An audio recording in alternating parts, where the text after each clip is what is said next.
I'm gonna open the. We'll start with Joe's. The snake wyvern. I'm gonna briefly say this. I did not expect to start with a snake wyvern.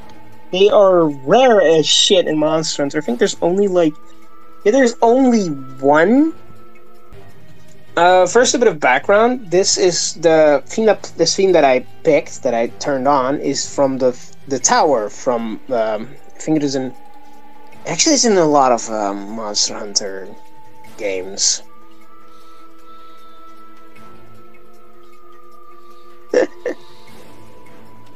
It's in a lot of them, and it's usually like something that you hear when you're fighting some of the toughest monsters in the game, because this is in an area where a lot of Elder Dragons appear, and Joe's concept is about a snake wyvern that lives near Elder Dragons, which is a really dangerous to do, but honestly, I love it.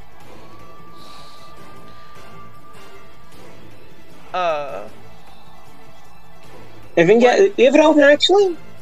Looking at the document, one thing that I did notice, is that I like that not only, does it do that, but, like, Joe also, like, added in a little thing to basically go, hey, what if it doesn't do that because of the snake wyvern wanting to do that, but because one of the elder dragons is making it do that? It does that? Okay, let me see if yeah, it's interesting. Also, a thing that seems to notice is that it's relatively small. The funny thing of snake wyverns is that there are two of them, the Najarala and the Remobra, and they are shaped very differently. So I'm kind of curious which sort of body shape you follow more. The blue is the title Najarala, and the one below with wings, that's the Remobra. And I want to know if your snake wyvern will have wings, or if it will just be a big old snake. Did the Remobra image even load? No, it didn't. Okay, that's really cool then. Because, funnily enough, Remobra, the flying boys, are actually already found nearby them. Usually with, like, I think it was actually, like, in 4U. Remember, like, the first thing you do is you encounter a Darren Moran, and the thing that tips you off that it's there are Remobra. So snake wyverns already have a small connection to them, and you're basically expanding upon that. By having these live nearby. Natural speed. That's also something. They have very few defenses, you mentioned, which makes me feel like it's sort of going to be like a class cannon in the fight. Is that it's like it hits hard, it does quite a bit of damage, and can do loads of weird, interesting things. But you can kill one relatively fast. Am I right in that?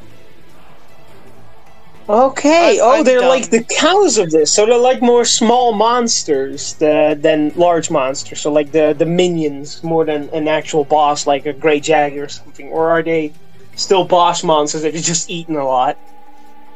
I like that it's actually like it's one of the more unique shapes. Snakes are rare in Monster Hunter, weirdly, but they're bred to be super fast, avoid other hunters, when Elder Dragon could easily catch it without any difficulty. That's actually interesting, and leaves another question. Are they the boss monster, or do you plan to add an Elder Dragon that then hunts these things, specifically the one that's breeding them to be its food source? The length of 8 of them. Ooh, that's interesting. Break the sound barrier. That's Elder Dragon. How's that going to work in a fight? Because not all have Elder Dragons can move that fast. I don't think. I think the only one that's come close to that speed is Volstrax during one of its special attacks. And Volstrax is basically like a rocket dragon. If you can look it up, I don't know what you'll think of that.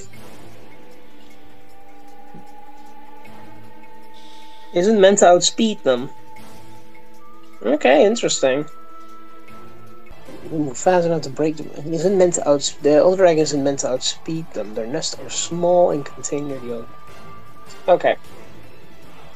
chasing down a specific one, but grabbing one from the massive group of them in a small area. Okay, that's interesting. That is interesting. But that leaves me with a question. Is this Snake Wyvern the boss itself? And if you fight it as a boss, how will you make that speed not, well, annoying to deal with? Well, you see, the simple answer is you do make it annoying to deal with, and just force hunters to remember that traps exist. You only get 2 per hunt, dude.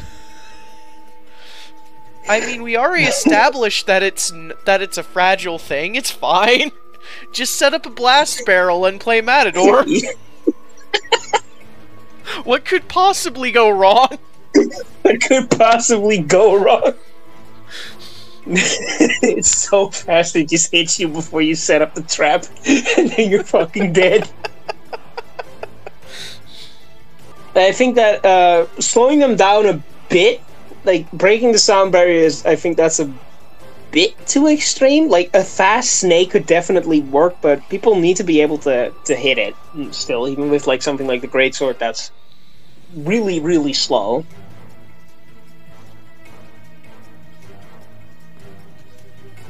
Well, maybe you could actually make it say like okay, so these are the. As a boss, your goal would be to herd it into an area where it isn't as movable, so it could be easy to hit like cattle. Oh, you have to. Okay, that's an interesting mechanic, but yeah, that's actually really interesting. You have to herd it into an area, but that would require that you. Yeah, I think that would require some actual communication if you're hunting it in a group as well, which is interesting. So I quite like that aspect, actually. Needing to herd it into a corner to actually be able to hit it efficiently. Okay, let me look at the rest. The large being... Okay, I think that's about it. So it's, yeah, selective breeding, but there's never been any... Yeah, okay. Oh, Jake is chatting now as well. Okay, I think that, yeah... Okay, now we know some things, and I think you could... I think you need to slow it down a slight bit to make it more manageable. Like, fast monsters work. There's loads of really fast monsters. A ton of them. But I think you do need to slow it down a bit to make it so that people can hit it efficiently. So making it like really fast is still doable. Like it can bury around or crawl around the place and hit. So yeah. What do you think needs to be worked on, Dixo? Because this thing is set up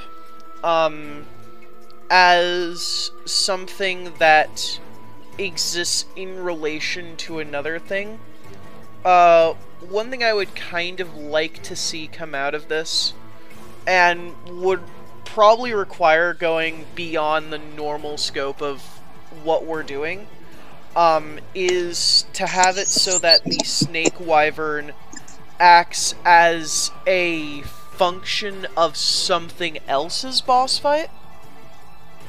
Oh, like it's a small monster in the Elder Dragon fight instead. Yeah, like a minion to the Elder Dragon.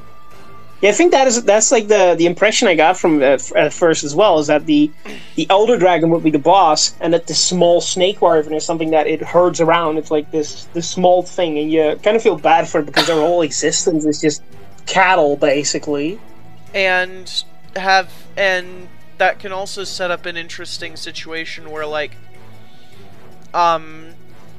looking at from a game design perspective, you could also set it up to be an interesting thing where you sort of go in expecting this thing itself to be the boss. It just dies in a couple hits after you figure out how to hit the damn thing. And then, congrats! You pissed off something else by taking its meal.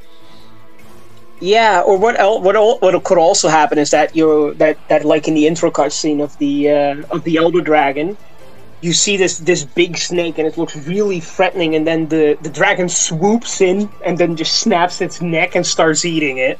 Yeah. And But if they're small monsters, you get something like even then, small monsters can be really big if you look at the Laranov, which is just like fucking gigantic, even though it's a small minion monster. yeah. I mean, I do like. I feel like this has a lot of directions to go, and even if you decide, like, you could also just make it that there's. I really like what you have so far. I will say that I like that it's a snake wyvern, and with the Elder Dragon, I will say one thing: is that I would urge you to not make it just a dragon, to make it something unique, even without it like being so cool as to eat all of these fucking snake wyverns. Because what the bit of a trap that I've noticed that a lot of Elder Dragons fall into is that they are just dragons, which makes them really lame. I mean, Monster Hunter is the series where you can take where everything is super crazy. Yeah, you can take pretty much any halfway realistic enemy design and just go, I can kill that. Yeah. Like, you could, there's a lot of things you could do with like the dragon itself. Like, you could even make, because of like the funny thing of Elder Dragons is there's no concrete shape they need to be, just that they need to be really stupidly powerful. Because like Kirin is a unicorn that controls lightning, and that's considered to be an Elder Dragon. So like, you can give it any shape you want as long as it doesn't fit any other category, and then it's still an Elder Dragon. So I say go nuts with it, because that's what the best Elder Dragons do. Like Chameleos is this weird chameleon boy that like spits poison and steals items with its tongue, and it has mist as a gimmick. And then Volstrox is like a rocket dragon, and that's really cool. Anyway, yeah, I gotta say, good in general. I hope this helped you quite a bit. I think we'll move on to the next one, and that will be golems. Yeah. And it's a basilisk lizard with different elements to that, like lives in a beach setting, so like the deserted islands I see. So, and it stands on the water to attack and retreat, but it isn't good at swimming. I can see. Okay, so immediately what caught my eye is we have a mostly water-based creature that swims about as well as the majority of people who played Try.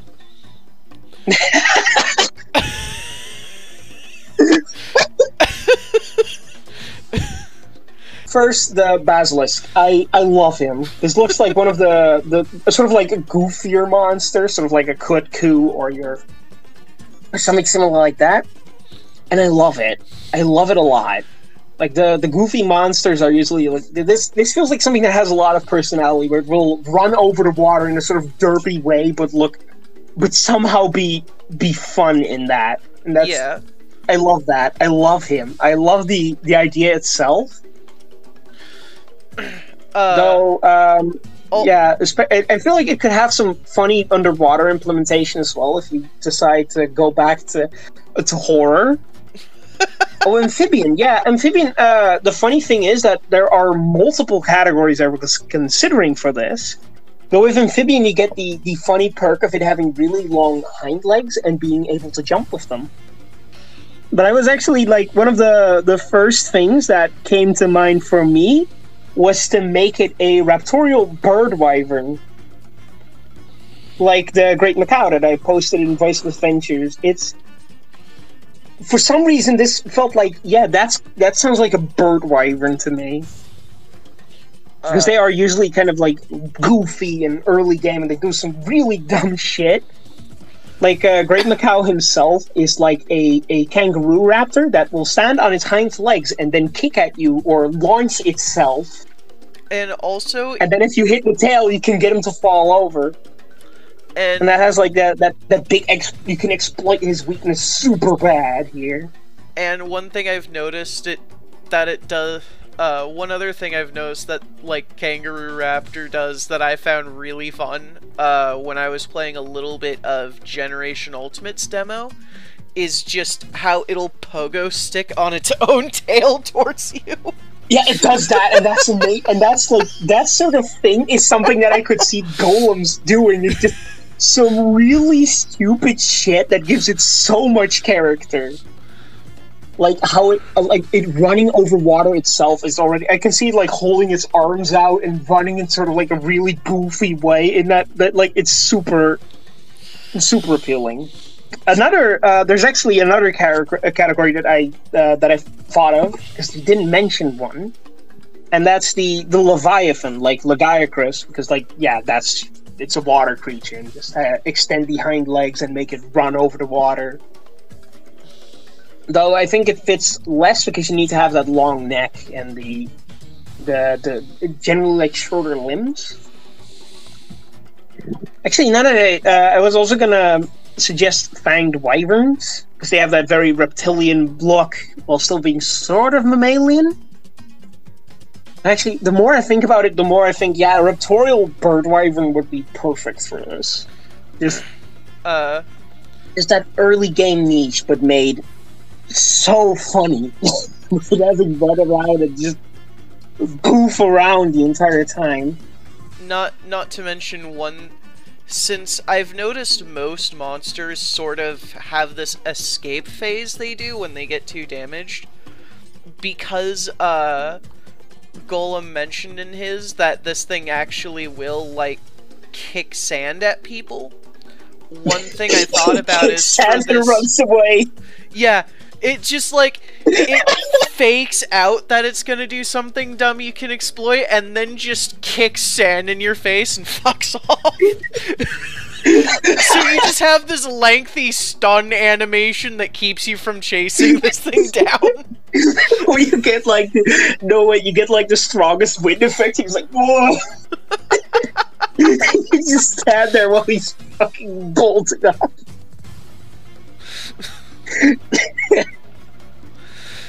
Like this feels like something that it also like. I feel like this guy would you could do a lot of like a subspecies as well. Like easily you could just like yeah this one runs over lava and lives in the volcano. It spits fireballs running over the magma. Just leave every hunter sitting there going, "What? Now how the hell am I gonna chase you through there?" It is. I gotta say, like, this is a concept I read and I was instantly like, I love every bit of this. But yeah, like, I think bird wyvern is the more I think about it, the more I think, yeah, bird wyvern is perfect for this. Seriously though, Golem, this is an amazing concept and I love what you did with it. So far, like, the idea itself is already, like, this is like a joke monster that would be fun. Not even a joke monster, it's just a good monster that's really goofy and interesting to see. And like the idea itself, the issue I have is that because like underwater isn't in most of them, in most Monster Hunter games, that you could have like a situation where it runs onto water, you can't hit it anymore, or you could have it like run over small puddles.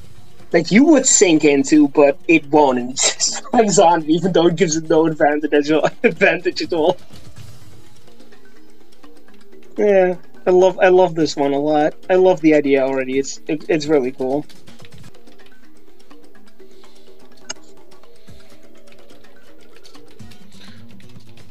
And then, Jigga's next? Yeah, I think we can move on to Jigga. I think we gave Golem. I think he got quite something to work off there. Like he could do so much. Anyway, let's open Jiggas. I've already read all of them, of course, and it's another category that's not used often, and that's something that's already really interesting. It's a Neopteron. That in of itself is just a cool little bit. Like a lot of Neopterons are also actually like the only two that we got are great. Some of my favorites actually, so that's cool. And I think I've already like had you talk to me in DMs about this. And as much as I think I already said that, like, yeah, instead of using dead hunters, which is like something that's the thing here, is that humans are rarely, if ever, like a main food source for monsters, which in this case it would be. Simply put, because if you would go after humans, you would paint the biggest target on your back possible, and that would instantly lead to extinction on most occasions. Okay, yeah. That I'll say first is that it's different from pretty much any other monster. Anyway, I think I need to actually put on some more fitting music. Specifically, like, Rotten Vale feels like the most fitting theme for this possible. Yeah. Also, just one thing that I can say looking at that picture is I already like it because I'm seeing this, and I'm imagining walking through some jungle and just that coming up from behind the tree and just feeling existential terror. And like, yeah, but good. As far as the design goes, it's actually like, it doesn't feel that Monster Hunter-y. Especially like zombification being used. It's a cool thing, but that was a Resident Evil crossover, and the design looks more Resident Evil-y than Monster Hunter-y. Yeah. If you get my drift. Especially because it has humans' limbs on it, and that's not something Monster Hunter does. What I would probably suggest is to look at other Neopterons, and I have a good example on me, actually. This is the Celtis, which I think I mentioned earlier. Initial reaction, I quite like the idea, but there are some things that I would like to say. Is that it needs to look a bit more like a bug, because it is a Neopteron. So I think that would be best if it's like just this big bug that has like bits of other monsters on it, like an assassin beetle. That would be awesome. And I like the idea itself. I think it just needs to be a bit more of an animal rather than this. It's a bit too monstery instead of being like having this animalistic edge which Monster Hunter always has. Oh,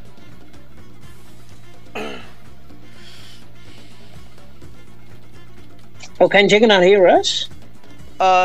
He. Oh yeah, he can't connect right now. Hence why he's asked. So earlier he asked me to just give him like a TLDR, and then he'll watch back through the video for like our full notes later.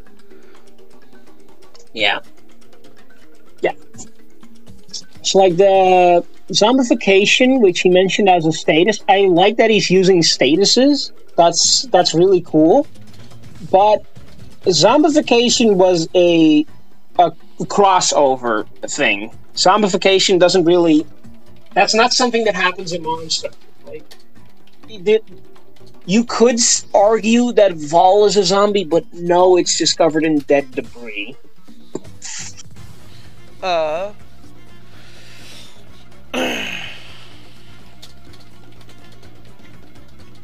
Actually, I think that, thinking about it, I think that confusion could sort of work like it.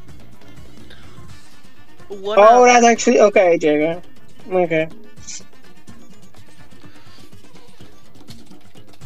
Okay, I really like that you went this detailed already, though. I will say that, Jaga, that he went really far in on it, and the scythe arms and something that really... I could already imagine this on something like the Celtis, a sort of similar build, but just covered in remains. That's the thing. I think it just needs that a bit more of a Monster Hunter-y look, and to replace the zombification with like confusion, or just like you could still have like the fungus controlling like Aptonoff specifically. Because that's really cool. Like having it control small monsters that aren't of its own species. That's a really interesting gimmick. And I like it quite a bit.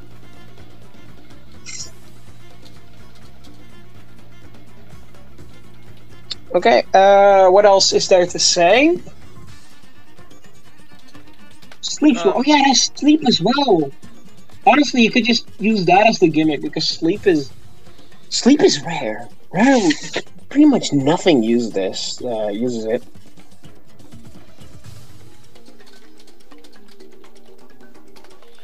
So, Kyler could just. One thing I'm also noticing, is that part of the thing that makes, Oh, I forgot to force. and I hope I'm pronouncing this right, the Mindrew dangerous is that in Monster Hunter, and this is one of the few things that immediately became apparent to me when I first started playing, is that you are at least encouraged, to put it lightly, to just break off monsters piece by piece when you can. And this thing. Oh, you could just knock off pieces. Yeah, that's. But what he has written here is that is, and when I read through this, at first I misread something and thought it said that if you do that, then it will release the spores, just as part of it breaking off. And I thought, oh, okay, so this thing, like, punishes muscle memory. Yeah, it kind of, not muscle memory, but it punishes you. In that case, it would kind of punish you for doing what you're supposed to do, and that's breaking as many parts as possible to get more rewards. I do kind of like the idea if you telegraph it. Like, the parts are getting weak and it's starting to... When it's pulsating, if you hit it then, then it, like, explodes into this ball of gas, and then you're in trouble. Yeah. But if you hit it outside of that, when it stops doing that, like, pulsating, you deal even more damage to the monster overall. Hello, it is me, this time with a voice. Oh. Oh, shit. Hi, Joe. We are now on Jigga's console. Yeah, that's something already... Yeah, that's... Jigga already came to this in DM, so I already gave him some sort of corrections. Well, not corrections, more so ideas. Using hunters as a food source was something that I criticized because, that's not reliable. I heard all of it. I heard all of what you guys told me. I just wasn't able to actually talk because fuck. Yeah. Yeah. Yeah. Not all that. Thank you for the feedback. God, I have so many ideas. I am curious to see where these expand into. Yeah, as am I, because, like, I already like everything that we've seen. So I don't want to play favorites, but I think that actually that's actually really tough. But I gotta say that Golem specifically is one that I read and I thought, this is something that if I hunt it, I will... this is something that will give, like, people, like, the first reaction to something weird, like Zamtrios. The first time someone sees a Zamtrios inflate itself, they laugh their ass off, and it's one of the best things you can see. And that's what the Basilisk reminds me of. It's like this thing that the first time you see it, your response is to laugh and be just... And that's good, because it's like, it's silly and lovely, and I like it a lot. Anyway, Moist isn't with us at the moment, and I think it's the most in-depth one, so we might actually want to wait till tomorrow to discuss it, because I have, like, 14 minutes left. Okay. So we could just give some overall thoughts, just for what we've seen so far. The only thing I'll end off on with Jigga is the Mycelium mine. Oh, Mycelium! Mycelium mine. Oh no, I thought of, like, the effluvium. Oh no, I was thinking of effluvium. No. Just... Which is like a bacteria that eats away at you, but isn't effluvium? No, that one immediately caught my eye. The Mycelium Blast, actually, look at this. And, like, oh, yeah. just the idea that this thing will not only have its own zombified creatures, but also, like, if it feels threatened, it'll just start messing with other things in the general area. So, just making pretty much any small monster that happens to wander into this fight part of the encounter. Oh god, imagine if you run into a bullfight, if it has, like, a beautiful bullfight. Yeah. Ugh. So it's like, hey, especially when I think of this in the context of World, rather than something like Generations Ultimate, where things can just just like randomly wander in, and then the Mindrew will be like, okay, you see that thing that just kind of walked in on us? That's gonna explode. Oh, yeah, like a... Ooh, that could be really nasty.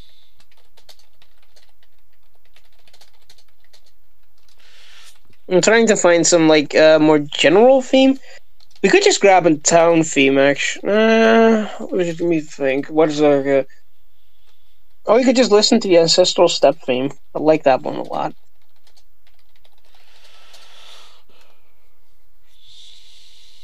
But I gotta say, like, the overall concept of his is that it's really interesting. There's like all of them. They're all really good, and I love all of these already.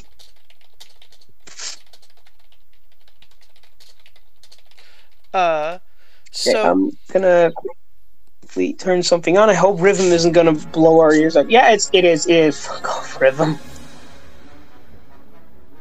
Sorry for the distraction of ears.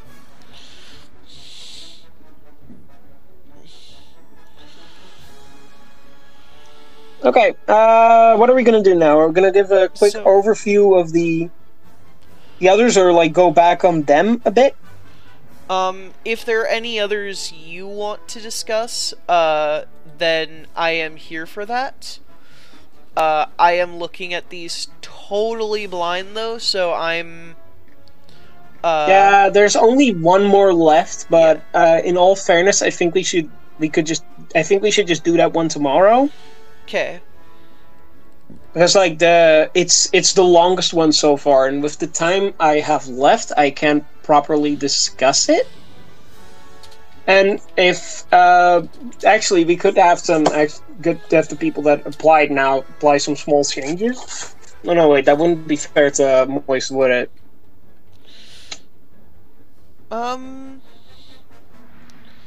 If they could already apply the changes and that we discuss them tomorrow as well, we'll give them short time as well. I think we should wait. I think we should wait until tomorrow to let them start editing. Just like we should. Yeah. Because to give Moist a fair chance as well. Yeah. Also, if KO and actually, oh wait, no, what is he getting? Miguel left, but if they decide to post something before like we start or when we just start discussing again, we could also like cover something they have. Because I will actually have more time tomorrow as well. Yep. And we'll make a proper announcement about this once we end the call for people who aren't here. Yeah. We could also, actually, I kind of want to... Because Golem is here, I kind of want to get back to that Basilisk. Because I don't think we mentioned any areas where it could live. No, you can turn it down. I turned it down as well. Yeah. Rhythm is a pain. I will say that, like... Okay, Golem. I wanted to suggest some areas where I think it could live, and I want to also ask if you plan on implementing underwater combat for it specifically. Like you actually go into the water, or will have it just run in areas where there's like a high enough level for it to actually run on it. Pretty much the water combat was going to be that it's standing on top and you can knock it down from underneath to where it has to then try to retreat again, where you can get a lot of hits on it. Pretty much using its so it would also work as a good introduction to underwater combat as well. Yeah, because I remember, I can't remember who it was, but they were doing a countdown about water creatures, and then one of the monsters, and they brought up a Monster Hunter one where it's like an Oleon monster that's deep in the sea. Okay, interesting. I do find it interesting that there's actually that you're using underwater combat, especially since it's God. How long has it been since 2013 or something that we last saw it in the main series? Okay. Especially like also, we should. Especially given that, like, most of the time, because I didn't play Try, I don't really know, but most of the time when I hear people talk about underwater combat, they're like, oh god, oh no, not again. Please no. The thing is, I am in the weird camp. I didn't like it. I didn't like underwater combat, but I am in the camp that I want to see it return, because I think that, especially with the changes that World made, that it could be good, and there is a lot of potential there, and I do like that yours serves as a really good introduction to underwater combat. And yeah, it puts you at the advantage. And not to mention, because you're doing this on the beach, if the player starts running out of breath, they always have the option to just surface, take like a short break, possibly get sand in their eyes. Yeah. Or even then, like this one, if they have a long weapon, they have a long range weapon by that time, they don't even need to go into the water. Hello, yes, heavy bow main. I like this. I'll just Daka, and it will fall, and I will reload while it's getting up. And hope it doesn't charge me. I think I'm also going to turn on some different music, because Kaio's ears are being blasted now. This is something that's in the Discord's thing. I'm gonna force skip again to a different track. That's pretty much. This is the Jaggy theme. I think this should make it a bit easier for him to hear it. Something I enjoy in some games is just that there is never one only way to take something down. There's always multiple ways to go out for victory. Oh, because this is like this would be like an early game monster, and then there's like loads of quirky ways you can take it down. Like I've seen people do something really funny with the Great Jaggy. Is that it was about to spawn, so they put down a pitfall trap right in front of where it spawns from, placed a bunch of barrel bombs down, and then all did the strongest attack from the goleads, killing it instantly.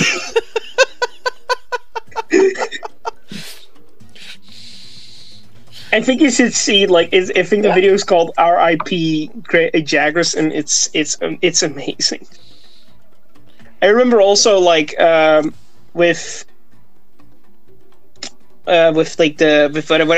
did with Great Jagras is that it always eats meat when you place it down. So I placed down a piece of drugged meat, put loads of bombs around it when it fell asleep, and then I used the strongest attack on the greatsword to one-shot it.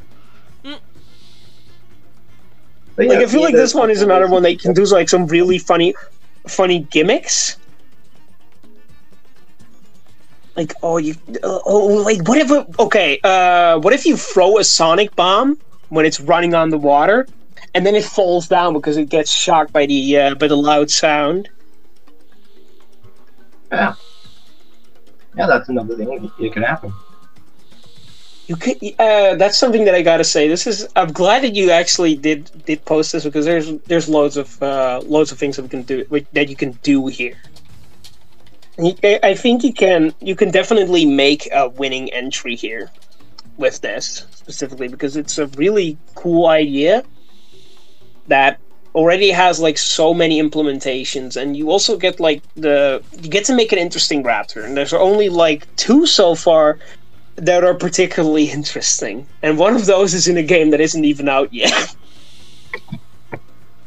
There's only one real main thing I know the bird of fragments for. So I think it's probably best that I just go for that since it's one of the only ones I know the best. Yeah. But anyway, yeah. I gotta say, everyone so far did amazingly. Yeah. Like this is all really, really interesting stuff. And if these were added already, as they are, like you've described them, if we discussed them, I think these could easily make for some of the best new monsters out of that game if they were added. Like, they are some stellar monsters. Just great stuff. Yeah. And we should be back we'll be back at it again tomorrow for Moist and whoever happens to pop in. Yeah. So, Hectacular, Spooky Spooks, and KO, if you decide to submit something, we will discuss it tomorrow, because we'll have more time. Yeah. And then I'll decide whether I want to splice the 2 videos together or keep them separate. Oh, I think splicing them together would just be better. Yeah. Because then people can listen to the full thing and just get all of the feedback in one go. Especially since there's gonna be a delay for me to actually edit and upload the video anyways. Which is going to make this conversation really interesting for people who watch back on the recording. Yeah, it's going to be really interesting. Everything is going to be really interesting to hear back. Everything's going to be really interesting to hear back. Like, yeah. Anyway, I think we're going to call it and then discuss this again tomorrow. Yeah. For now, though, I really look forward to seeing where all of these go, because these are all already really charming in their own way, all really charming and interesting, and that's honestly, I think this is going to be a contest where picking a favorite is going to be incredibly difficult.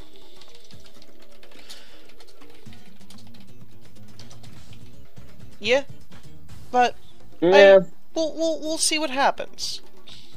Also, okay, the great thing here is making something that you think, even if you think it's kind of dumb, we could just. That's the good thing about a feedback round, is that we give you some thoughts that not just to improve it, but also just to give you some.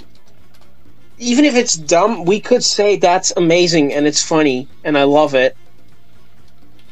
Because Monster Hunter does a lot of dumb shit. We have a shark frog that covers itself in ice armor when angry, and then it gets angrier and inflates itself. Also, we have a turkey that just carries rocks everywhere thinking it's eggs. Oh yeah, Kuliaku's great. We also have a giant tank beetle that will kill its mate in the middle of a fight, start eating it, and then it has a subspecies that shoots it at you like it's a bullet. Yep. Like in Monster Hunter, the stupid. Also, we have a giant pink fart monkey with a hippo face that eats different kinds of shrooms to get different breath attack and fart attacks. He's charming, but also really fucking dumb. Just go for it, Kyle. You can't go wrong. It's a feedback round. Yeah. Like, the absolute worst that can happen in a feedback round is, like, us not having anything to say. Yeah, that's the more we have to say, the better you're off, because that gives you more to work with. I think that's something that we did well this time around. So yeah, I would suggest posting the idea and then just seeing what we have to say tomorrow. Yeah. Also, I will probably so I think I did it a few times here as well, where I compared it to monsters that I assume most of you don't even know. We'll consider that homework. Yeah, homework. Sure. Look into the monsters. Figure out what a Boldrome is and why it has 3 attacks. What is Boldrome? It's so dumb. Anyway, we'll end on that note. Yeah, we'll end on Boldrome. Just Boldrome. That's the end of it. Bye. I think this is the first Brute Wyvern we got. It's one that I like that it actually you instantly go on how it subverts expectations by having long arms, like Brachidio's has. Which is interesting because it shows off because that ties into your main mechanic where it's a body build, basically like a sort of bodybuilder jock type, which gives him a lot of character by making him like super arrogant, like flexing a lot. Like I'll say that reminds me like in most of like the older games, every time you took a potion, it would flex. So you could give it like a cute thing where it will flex if the hunter flexes, if it isn't aggroed. Just that's a small little thing.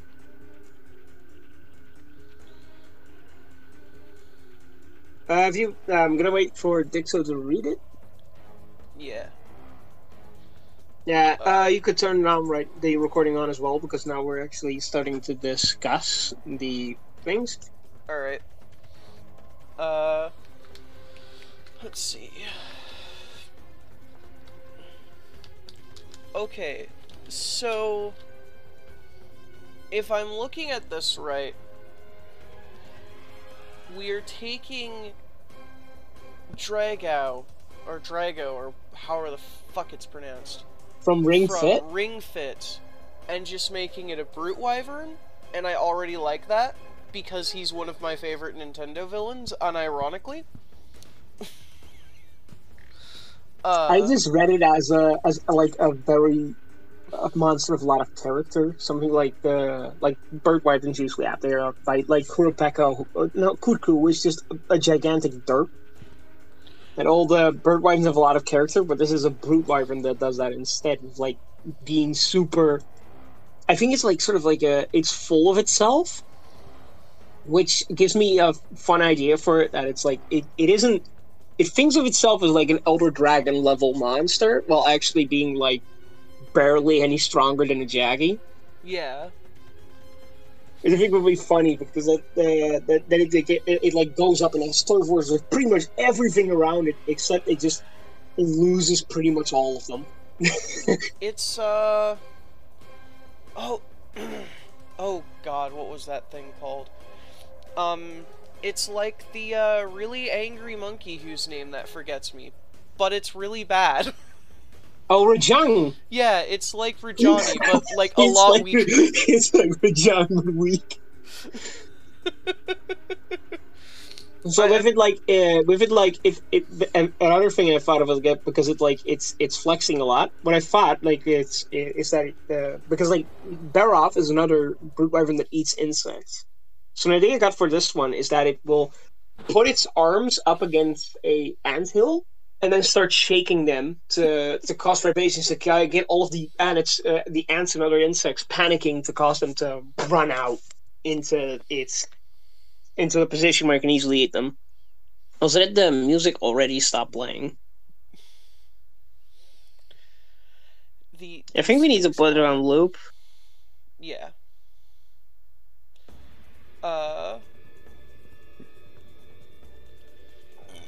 One thing I could also see in like a less serious Monster Hunter, or maybe something that might show up in stories, because stories is weird and tries to elaborate on like monster Brachydios has a training montage as its strongest attack in stories.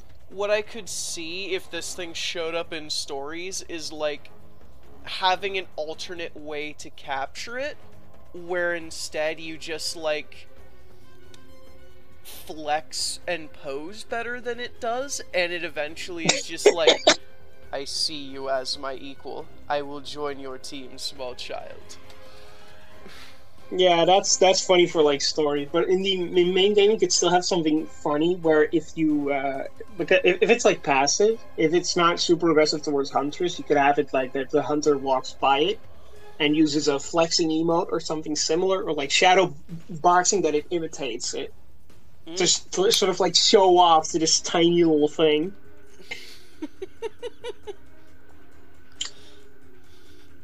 But also, like, that leaves one question that I got from this, is like, how is it gonna fight? Because flexing is not something that can really give you an edge in battle.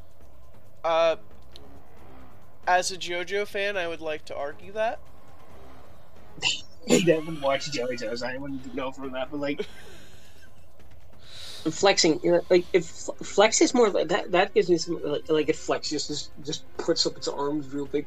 Maybe that could be like sort of like a tell for one of its stronger attacks, that it like lunges forward and does multiple punches, but it's like the flex is super extended and it's really easy to dodge, because this would, if it's like, if we're gonna go the route of it being like an early game monster, you would need to make its tells like big, and if it's like a strong attack, you need to have a big tail and make it really dodgeable.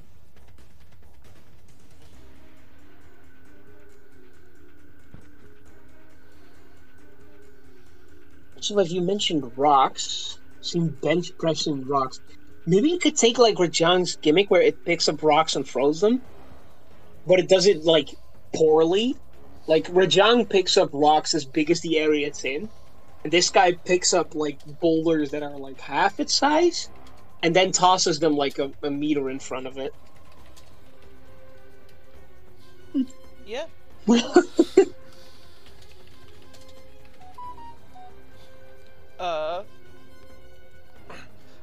Dude just grabs a boulder and just shot puts. Oh, maybe it goes like maybe it goes like full Kulu. Like that, it keeps the rock. It's my rock, and then you're infringing on its little gimmick.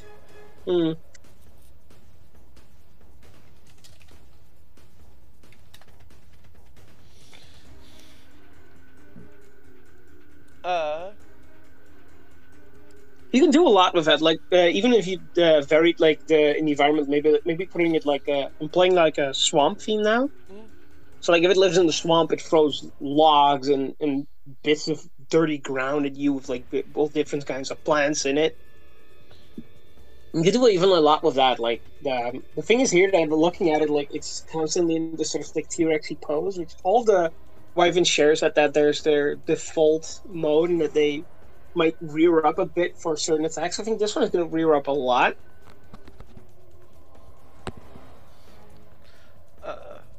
Like hold its back straight a lot more, not straight, like curves up to make itself look bigger. I can also see it, one thing that just came to mind for me too is I could see it like doing a thing where it just has one thing where it's like a false opening where it like flexes and then just slams its arms down, so if you try and smack it while it's flexing, you're just right in the way of those meaty hands. Oh, maybe for something like if it does in high rank and G rank to sort of like give it an extra threat. Like normally you would be safe when it's flexing or Or like what it could also do is like it crosses its arms under it to like make it look even stronger. And when it does that, you can like get some hits in normally. But in G rank and high rank, it will knock its arms down from that to catch anyone that goes under it for another attack. Just the higher rank you go, the more this thing becomes... flailing the arms would be really funny. It flails its arms and just runs around a bit. That would be funny. Yeah. Or imagine like a turf war. Like imagine this thing like coming across an actual Brachidio and starts flailing at it to get punched in the neck. Bracky has no time for your shenanigans. Go away. Bracky never has time for shenanigans. Oh, well, we could cover his after it. Anyway, now like, I love that you're... like, the thing with Brute Wyverns is that loads of them focus on the head and the tail. Like, you have Durambros, which is the ballerina with the hammer tail that just spins around, and then just flies into the air. You have... They're all really, really big characters, aside from, like, maybe Angin. Yeah, aside from Angin, basically. They all have a lot of character. Like, Uragan rolls around a bunch, and you're going with probably, like, a similar skeleton to Brachydios, but you're twisting it by making it a lot more show-offy and a lot less, in a fun way, a lot less impressive than Brachydios is. Like almost like an understudy to it. Not to mention, Yeah, actually, also I like that you actually mentioned Brachydios in this. Because that, like, shows you that, that you're aware that there's another one with, like, bigger arms.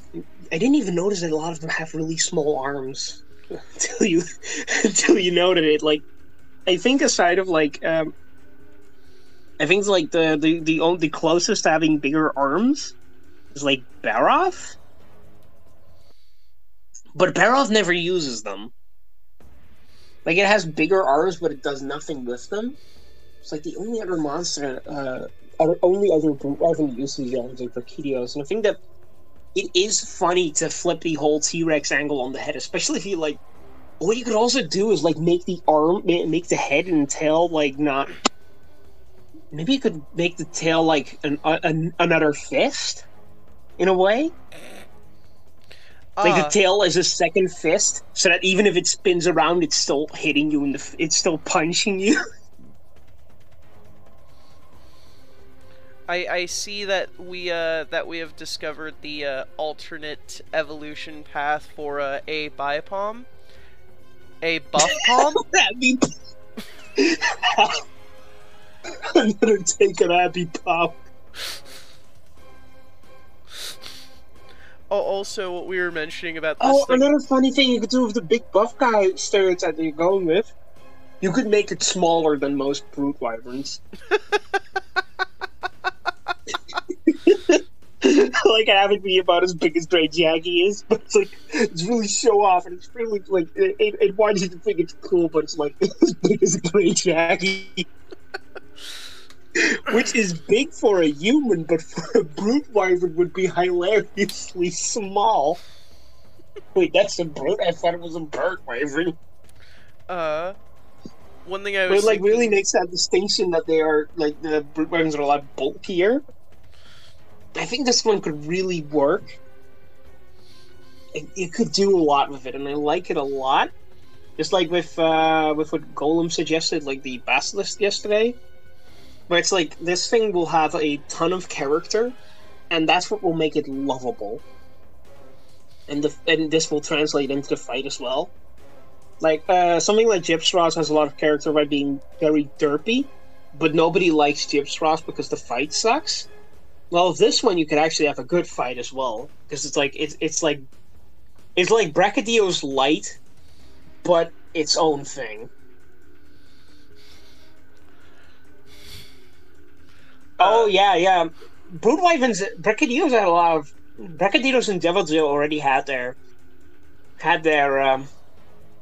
lot of JoJo memes, like especially with Raging Brachydios, which gets angry in his like final phase and just punches the ground rapidly. You know, that's like that's prime bait for JoJo memes.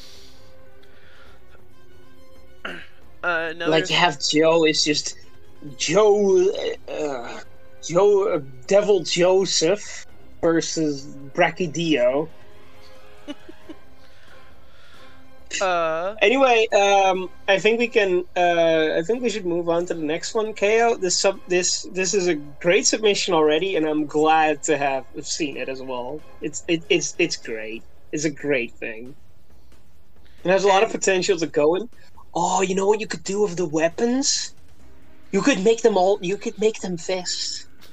And boxing gloves. Like, especially like the dual blades, you could just make it boxing gloves. I can already imagine spikes on them. Like a heavy bow gun based on this thing, that's just a giant finger gun. And I will 100% main that. Joke weapons would be made with this thing. Oh, that's something you could do with the subspecies as well. Is that that its arms are able to shoot shit, making it like finger guns.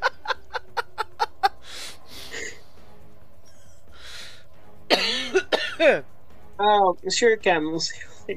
He just pokes you with a giant finger. Yes. And then, I like this one a lot. One last thing that I want to mention too is that, like, when it comes to monsters having more powerful variants in high and G rank, something that came to mind with this is that, like, the higher in rank you go, the more this transitions to like a really jokey JoJo-esque character to like a Baki character, and eventually it's like, oh, it has gone from posing menacingly to actually doing things if it poses. Oh no! Actually, that reminds me. This thing is perfect for a deviant, because deviants are like the variations of monsters that got into a fight with a hunter previously. So if this guy got into a fight and realized it's not that strong, so buffed up and some of its features became more excellent, it's now even stronger. The difference with variants and deviants is that variants don't need to have encountered. They didn't encounter monsters. They just lived a specific way, and then they became a different way. Yeah. Like Savage Devil Joe, actually. Did you know that Savage Devil Joe is just a Devil Joe that had eaten another Devil Joe? Oh, great. It's a Devil Joe that did cannibalism. Great. Because those this guy, you can easily make like this guy's perfect for a deviant. Like just bigger, not even bigger really. You could even make it like a little bit smaller. You could do a lot with it, and I think that this one is a prime candidate for like a subspecies that has like finger guns, and a deviant that's just balls to the walls crazy.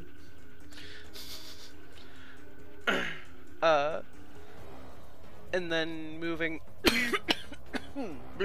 Yeah, I think it's time to move on.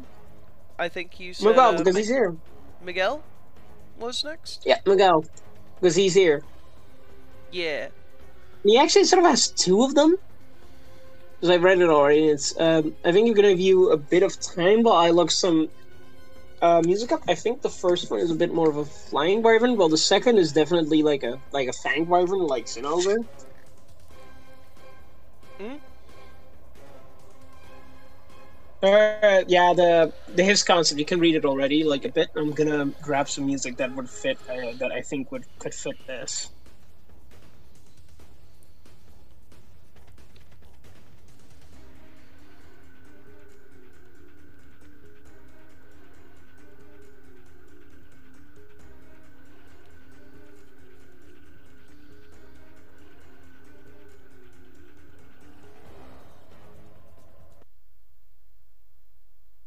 Let's hope Rhythm isn't super loud now.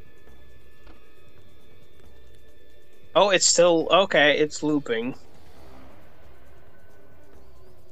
Just for skip. Oh. Hey, it's not that loud. Amazing. Oh, don't worry about it. This is like the feedback. I'm getting things wrong is like Perfectly fine. If you didn't get things wrong, Sorry. then we wouldn't be here. Yeah, the feedback round is mostly not here to. It's here to help you get further and to build concepts, and I think like that's partially.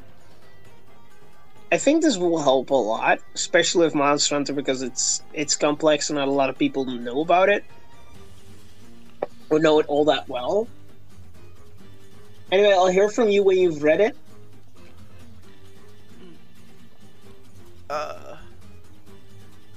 It's only taken me a while to read because I keep bouncing back and forth between this and Discord to make sure I don't miss anything. Oh, I'll keep a check on voiceless. We apparently had Def and Spookle for a small bit, so that's funny. Sorry.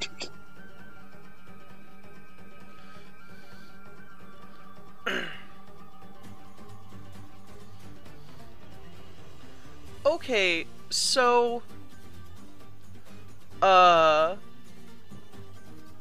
so the Reds, I find it interesting what's okay, first of all, I think I found a typo. Oh, you did? Where? Cuz I like the mental image of these things haunting people, but I don't think that's the word that you meant, Miguel.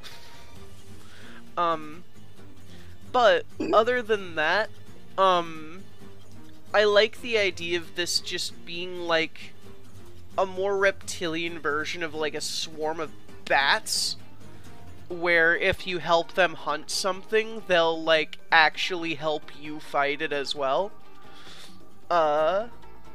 These seem like small monsters in that case if they're gonna help you. No, they're definitely small monsters given the description. Yeah, like small minions, which you could easily like create a boss version of them as well. Just make it bigger and make it not willing to cooperate with the player. But even as small monsters, they work fine. The funny thing is that World had these like small little bats that you could catch, and apparently they were the smallest known flying wyverns. What So I think might be relatively interesting is like, and something that I think Monster Hunter tends to shy away from, is the idea of like a boss variant of these isn't so much like a bigger one as more just you face off against the entire hunting swarm at once.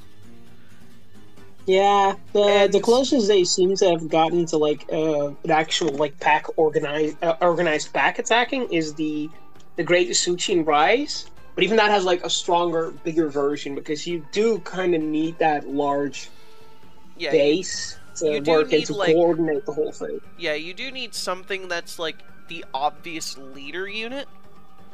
Yeah, because you need something that you need to take out to win. And because it wouldn't be as satisfying. It could still work, logically speaking. Yeah, the idea of them having a queen would work. Yeah, like a queen, like, it would also be interesting because it's like a flying wyvern pack hunter.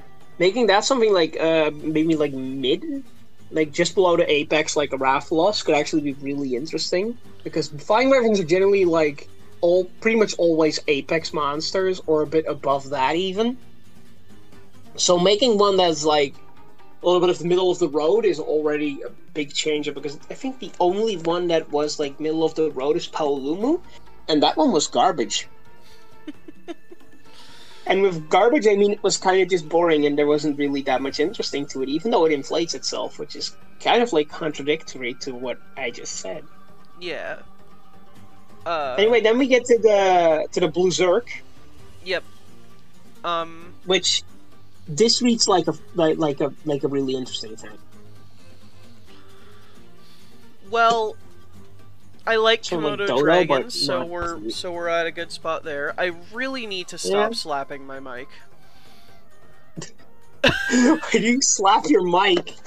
I had my hand resting on my chin, and then I just felt my middle finger bat my mic.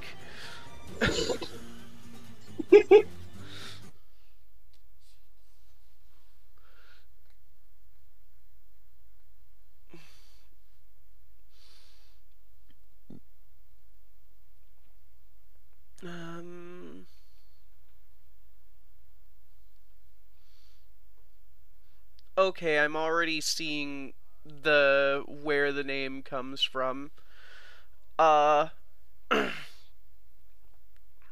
So one thing that's very rare in nature, but does make for an interesting encounter in something like Monster Hunter, is the idea of a very aggressive ambush-based hunter.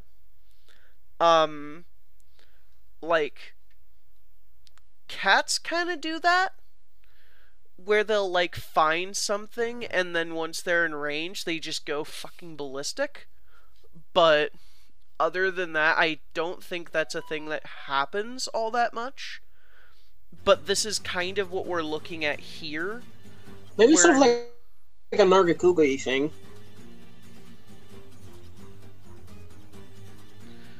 You gotta deafen yourself for a bit. Is the music a bit too loud for that? No, I think he has something going on, IRL. Like, okay, using your speed to get close, trying to tear you down, and decent defense take a few. Yeah, this feels like more like an Apex. Like, these two live together and are sort of like rivals to each other. Were we? You were talking about your concept, the Blur Zerg. Yeah.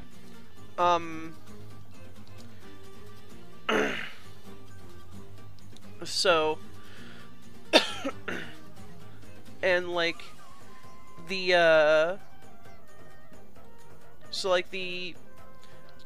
not to mention, how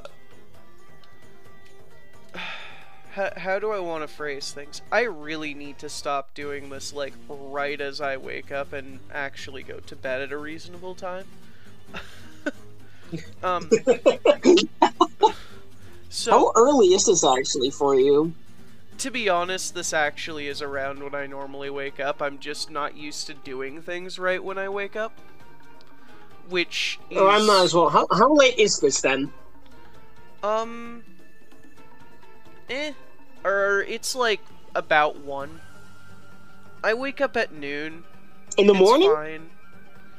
No, 1 in the afternoon. I tend to wake up at around noon, that's fine, so... I usually wake up at like 6, but that's not. Yeah. This isn't about about the Blur Zerg. Yes, like already there's like 2 monsters, and I think that what should be done is that you need to draw a bit more of a clear connection between them. Because they're already like blue and red. They're sort of like opposites already. So I think that introducing sort of like making them related in some way, even like maybe like a mutualistic relationship or like their rivals could help. Like maybe the red ones help the blue during the fight. And then run off with part of the kill and pissing off the Berserker in the process. But like actually, that is actually something I can see the Reds doing a lot, where like they'll like when they do turf war stuff, they themselves don't have turf wars, but they'll small monsters never do really turf wars. But they'll like barge in on turf wars already happening, and just like and do even more damage to the losing party. Yeah, and then just run off with part of the kill. And I could see that and I could see it where, like, if they have a direct relationship with the Berserker, it's as an aspect of that. And what Miguel said in the comment is that, like, rather than having a direct relationship, they're more put next to each other to contrast with themselves, where it's like, not only do you have the obvious tell with the color patterns, but one is a swarm of weak monsters and the other one is just this, is just like one big thing. So like having them in the same document is more to show like two sides of the same coin when it comes to that style of ambush hunting. Also, another thought I got, because like this is a Komodo dragon, and if there's one thing I know about them is that they have some really nasty saliva. So what you could do is that when it bites you, that you get defense down. Oh, damn it. Really bright. You could do that, but like you need to make sure that it looks maybe like a more mixed pattern than just one color. You need to have some variety in that case. Yeah. Like the corrosive bite could really work. Maybe some like attacking gimmicks as well. Like how do they specifically attack Komodo dragons actually?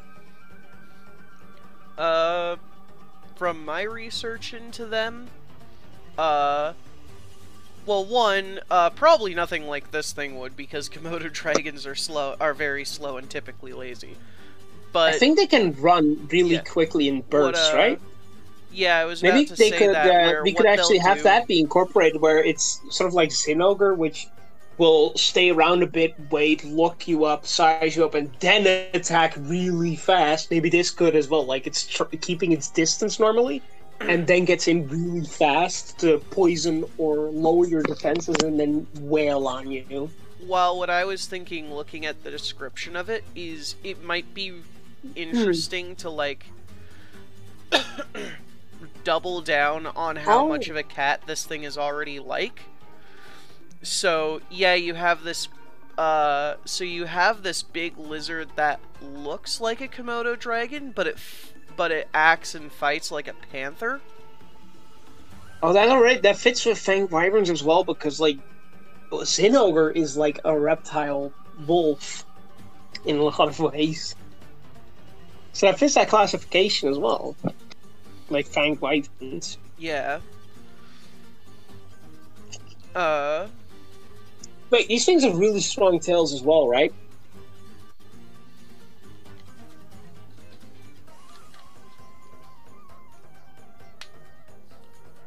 Do they?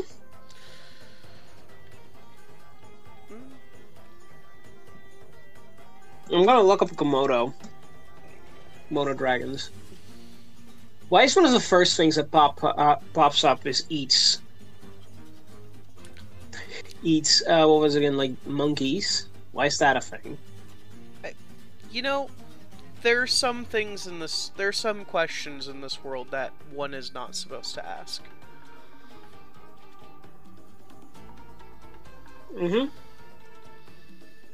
But like you could easily have it be that like overwhelmingly strong, but not bright. I really like that idea. Maybe like maybe it has like Diablos where it doesn't have an element, but it's so strong that it doesn't really need one.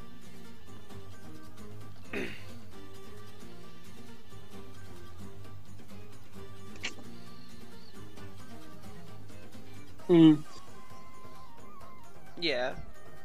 Okay, so Miguel agrees that that's about where he was thinking on this.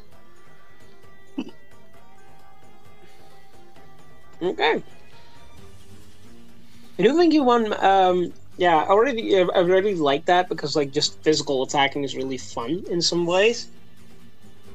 Like, especially if like monsters like Diablos are really interesting because they deviate from the norm, and maybe this one could do some funny things as well. Which I think is like a strength if you can have some interesting mechanics to it. Because now it feels like kind of a big brutish thing that hits real hard. But I think that if it needs, I think it needs a little bit of a gimmick.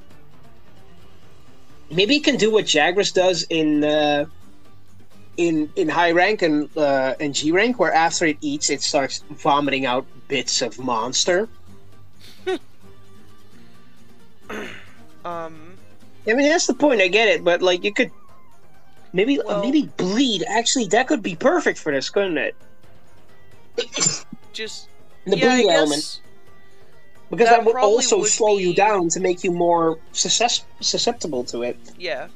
Not to mention, if we want to lean a little more on the Komodo dragon comparison, what their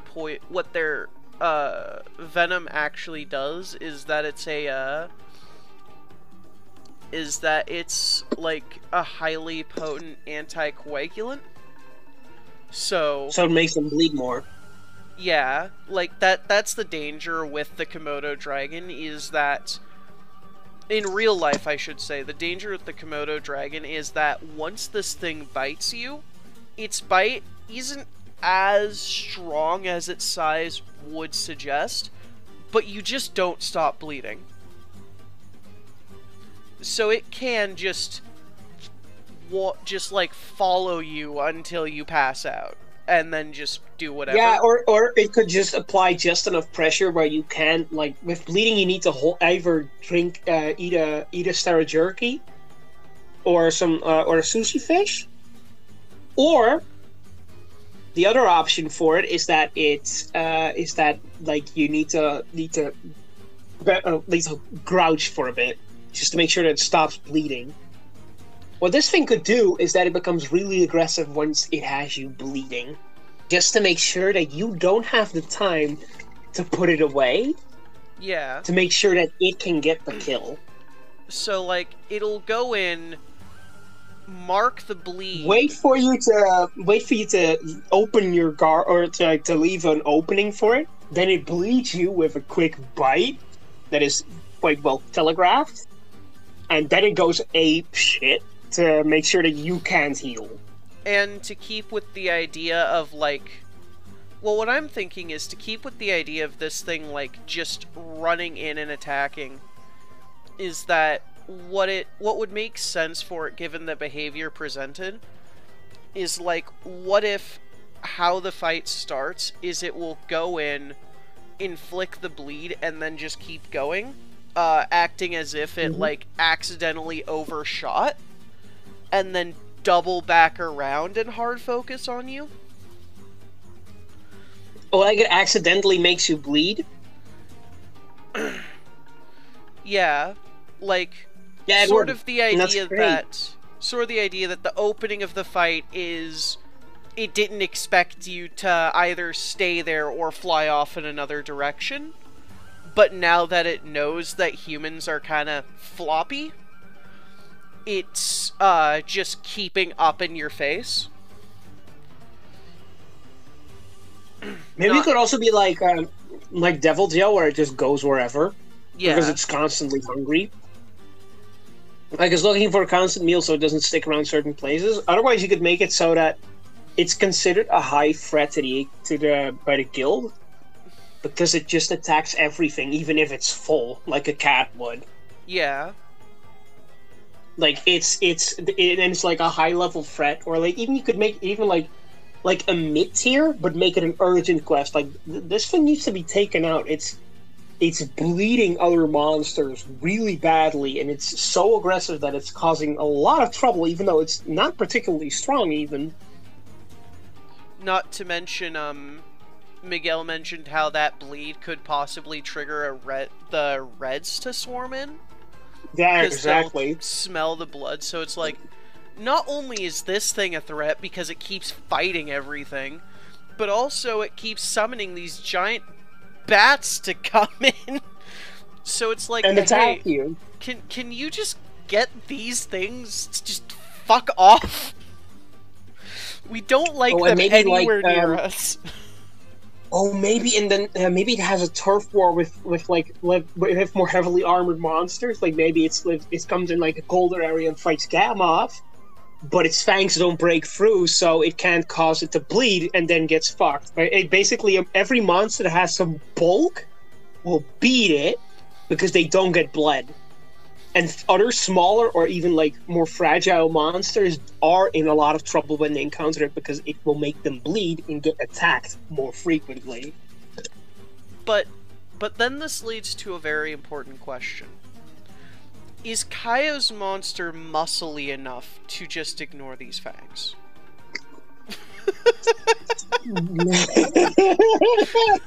It just flexes, and the Berserk is like, what?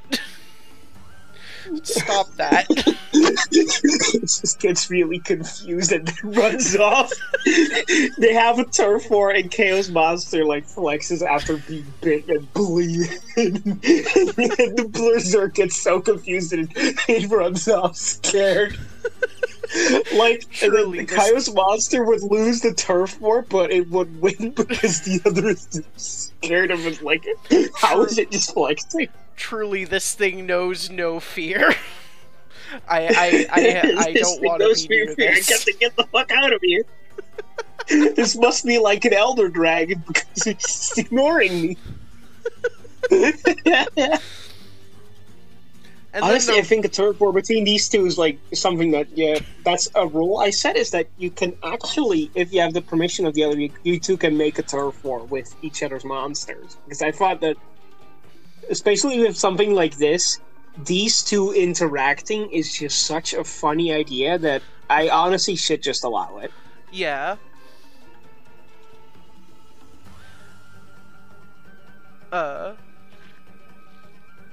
I like it though. I like it a lot that like the pressure it puts on you. Like it's definitely a bleed monster, and that's already good because a lot of them are cool. Oh, and what you could also do with like Chaos, you could make like maybe the deviant just wins outright and stops it from even punching and just slams the fucking. Or like the subspecies just shoots it from a distance and it can't get close because it's too stupid to figure it out.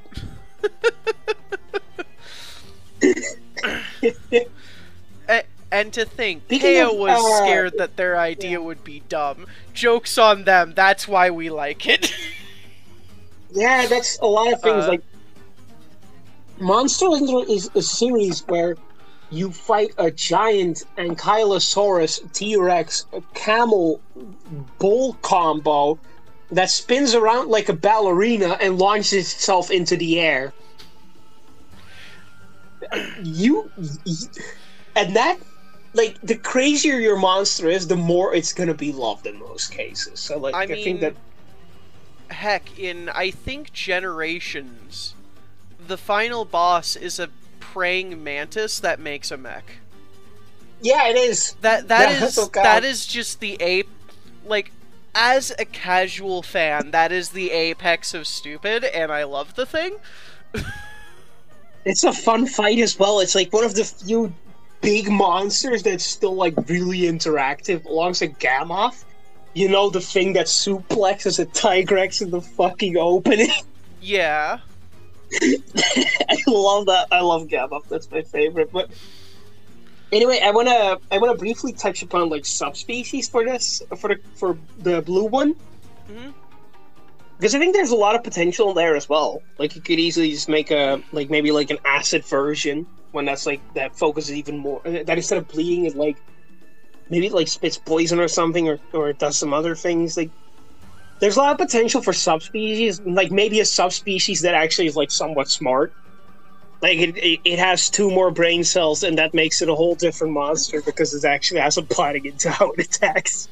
Not to mention, since it is mostly camouflage based, that means you also have an easy way to make variants by going, well, it lives in this other area, so its camouflage is changed appropriately. Yeah. And because this area has these kinds of monsters, its ambush is tweaked slightly to take advantage of what's in the area. Or you could pull a Chameleos and have it just be able to manipulate its color.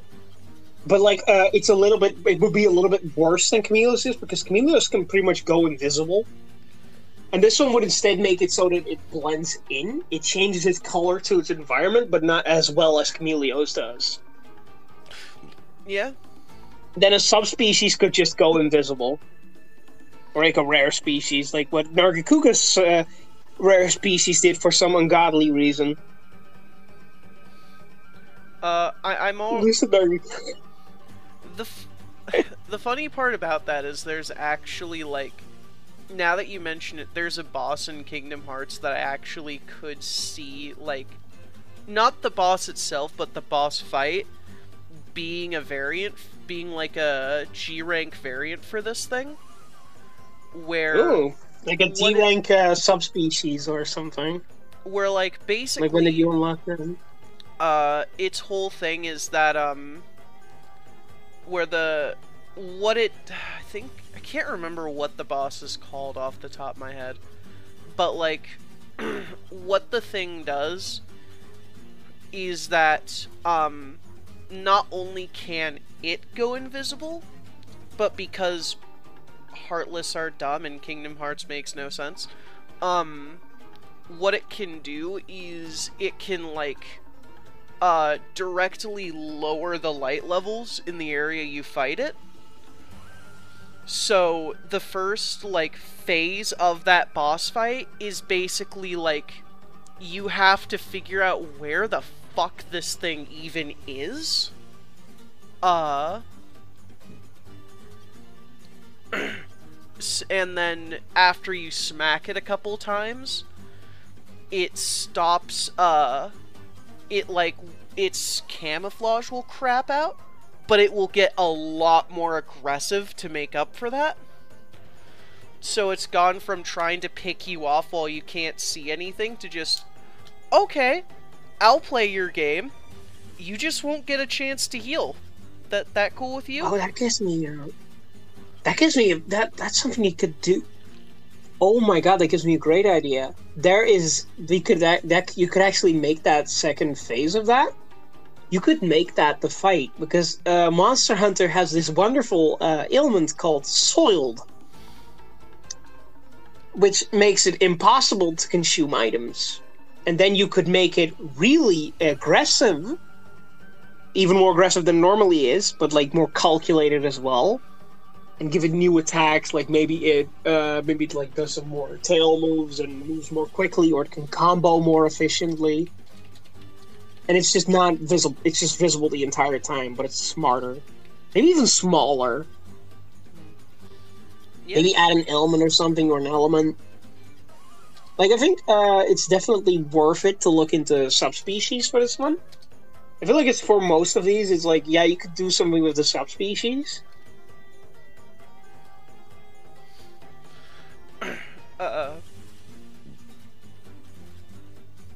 What if a Blizzard was a Red Queen? Oh, like a mutualistic relationship between these two. I mean, it's that could be that could be a subspecies. The subspecies is red and has a mutualistic relationship with the Reds. The subspecies is just that a bunch of Blizzards realized, hey, these things show up whenever I fight something. What if I just take advantage of that? Yeah, and then it actually it becomes like a drone for these flying wyverns that you have, like, that's really cool, and they are loyal to it in that case as well. Maybe like it actually shares the food with them and doesn't just bite them in half. Because one thing I could see the normal version of this thing doing, is oh yeah, we should get to that. We could do that. We should have the time today. Yeah, we should. We should also. I think we've talked about this one a lot, but I think we also need to. You could be taking notes actually, but like I think a lot of it's being typed out, and this will be like you can look back for this any time really, because Dixo's gonna upload it because he's recording, I think. Yep, I am. Okay, good. But like... Yeah. Just to finish what I was saying before we moved on, because I can definitely see a thing where, like, the normal version of this, like, I can imagine it not fully realizing what's going on with the reds, and, like, when it's done fighting something, it'll start fighting those to just protect its kill. Oh, like maybe it that's like part of every feeding animation is that it bites down an Aptonoff, and then these things start swarming in, and it's too preoccupied even with like scaring them off that it's not eating that much. So like the animation is really long with this one, and well, with the subspecies it would be a lot shorter because it can just bite and kill and then eat. Not to mention if he did have a subspecies that like did become mutualistic with them, that would make the animation even shorter, because like it just backs off a little bit, lets them have their fill, and devours the rest. Yeah, just swallows it whole. Yeah, that's the anyway. Like the subspecies could also like be more of a red color. But yeah, there's a lot you can do with this, and we like what you have so far. Yeah. Now I think we should cover Moist's design, even though he can't be here. Yeah. Because that's only fair. So we'll see how long it takes for us to cover it. So we'll just read through it and give our details. He's the first to actually have a drawing of the thing. It's a fang beast. It's a fang beast. That's like an armadillo. I already like it. Yeah, it has like this mole nose. I like the design quite a bit. I'm also gonna keep an eye on the voiced. Wait, no, this is Jester's Jamboree. I'm not supposed to be in that one now. Yeah, dude. Showcase Showdown is here, and I need to be. Wizards Ventures. Anyway, you've from Draft to be the star of the show, but I love your ideas. Yeah, they are great, but Blurrzerk is like it's a big character, and that's something that Monster Hunter monsters tend to have quite a bit. Like a lot of people think they are just animals, but they do have some character. Like you cannot look at Cuckoo running around like an idiot and tell me it doesn't have character. Bird Up. No, that's a different one. That's Kulu. Kulu is also quite the character. Yeah. Their names are similar. Yeah. I get them mixed up sometimes. Yeah, Kulu and Kutku. The funny thing about Kutku is that Kut is the second word in its name. It's a Dutch swear word that means vagina. So the young Kutku. Every time you say it, you're swearing Dutch. This is knowledge I now have. Yeah, respect that. They are cool, Miguel, but like, yeah, they are cool. It is really cool, even after the battle. Oh, even after it. So like, if you come into the area again, they will recognize you. That one helps me. Yeah, that's cool. That's cool. Anyway, we're gonna move on to Moist, which is really in depth. Yeah, that. I'm reading it and I'm already seeing things that I want to comment on, but I'm saving my comments until I at least finish this chonky ecology section. Which I love that you learned. I think that's something that ecology. Bravo, my dude. That's something that I kind of want to see from the. That's something that I really love, because in Monster Hunter the ecology is a big part of it, and I do want to see that with the others eventually as well, because, well, I know that not all of them are going to be super ecologically balanced, but I do want to see it a bit, like, what does it eat? Like, specifically with some, it wasn't clear what they ate right away, which does indicate a lot about its character, because Diablos being a herbivore is a part of what makes it so memorable. It just eats cactus. It's the top of the food chain, even though it just eats cactuses every time.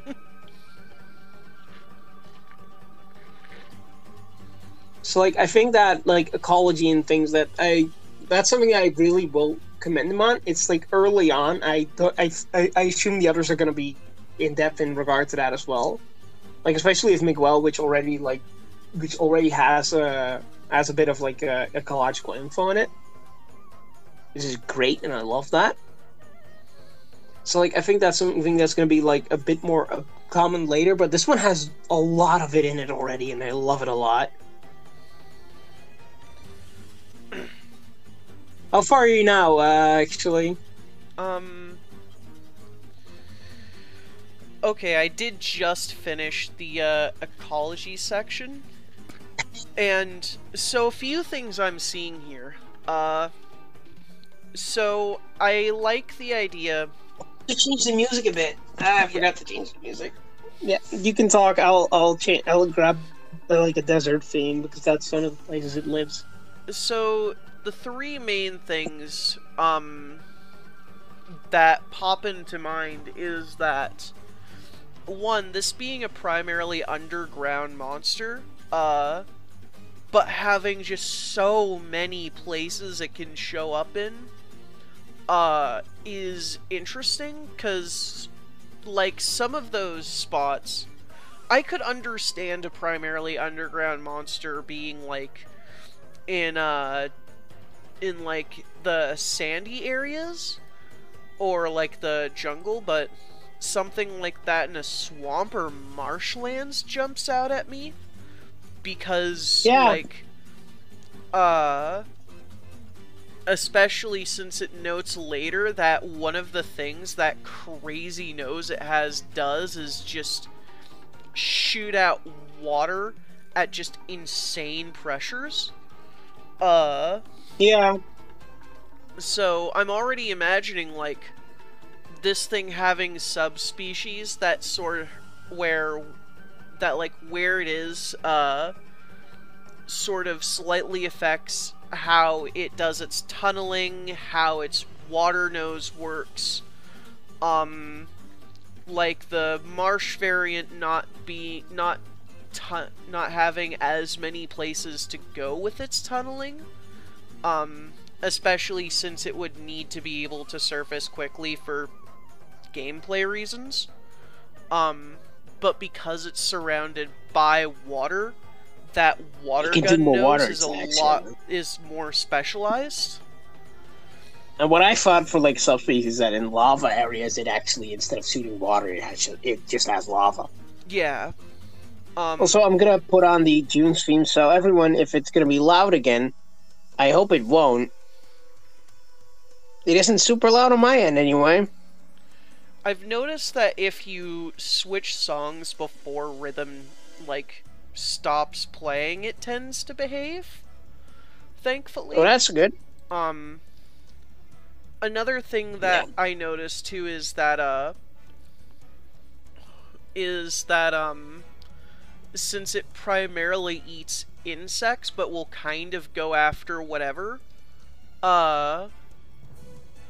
that does open up a lot of options for both how it interacts with small monsters and large. And like if people are going to start doing turf wars between their contest entries, I could see this having a very interesting interaction with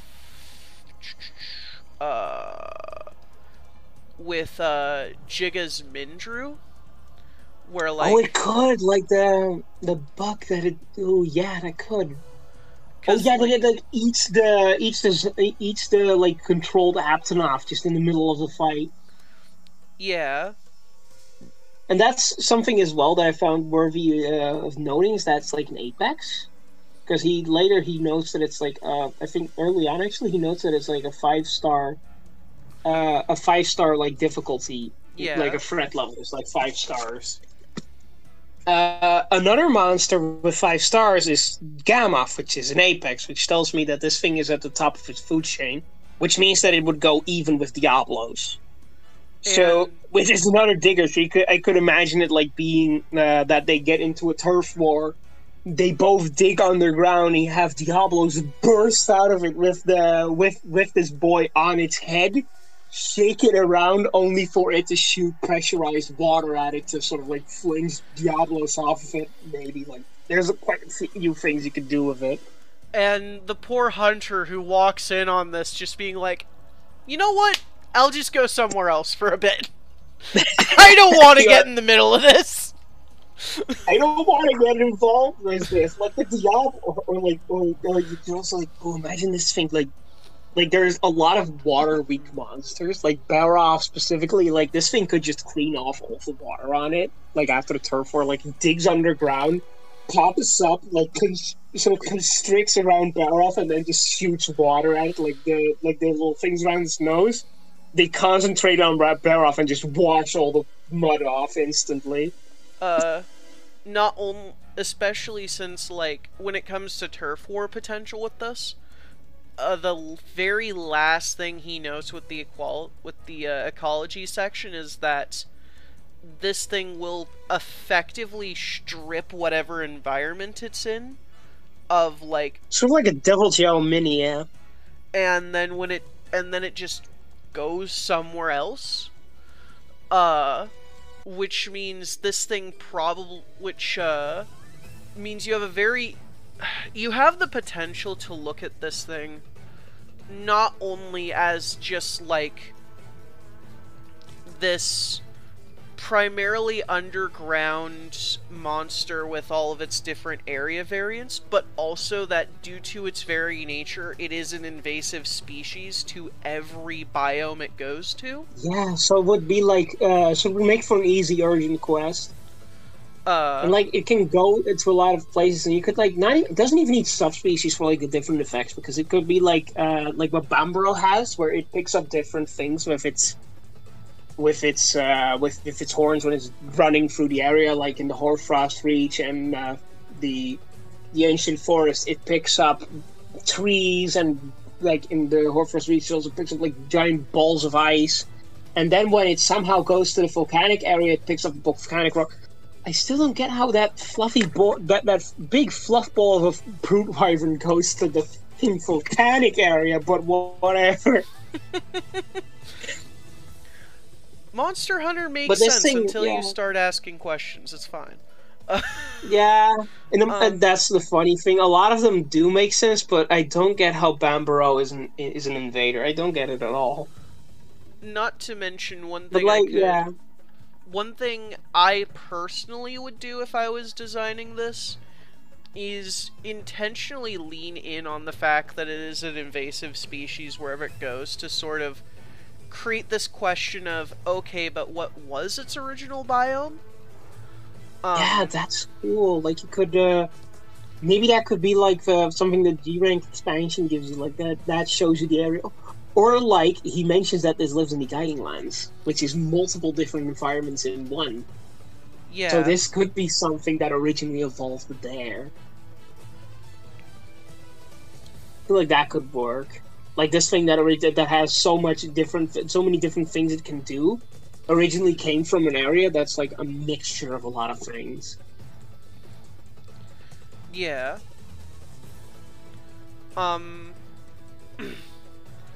I'm also looking at like the anatomy stuff, and yeah, like weaknesses.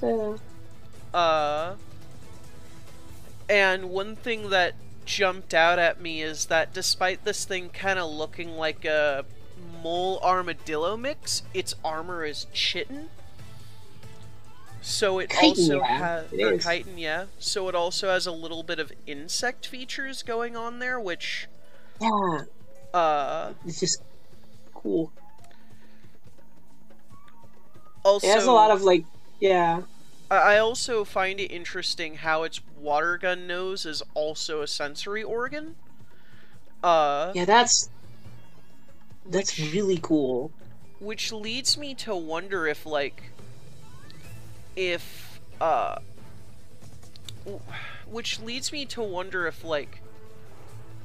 so with dogs and cats, they'll like snout will start instinctively scrunching up if you mess with their whiskers too much.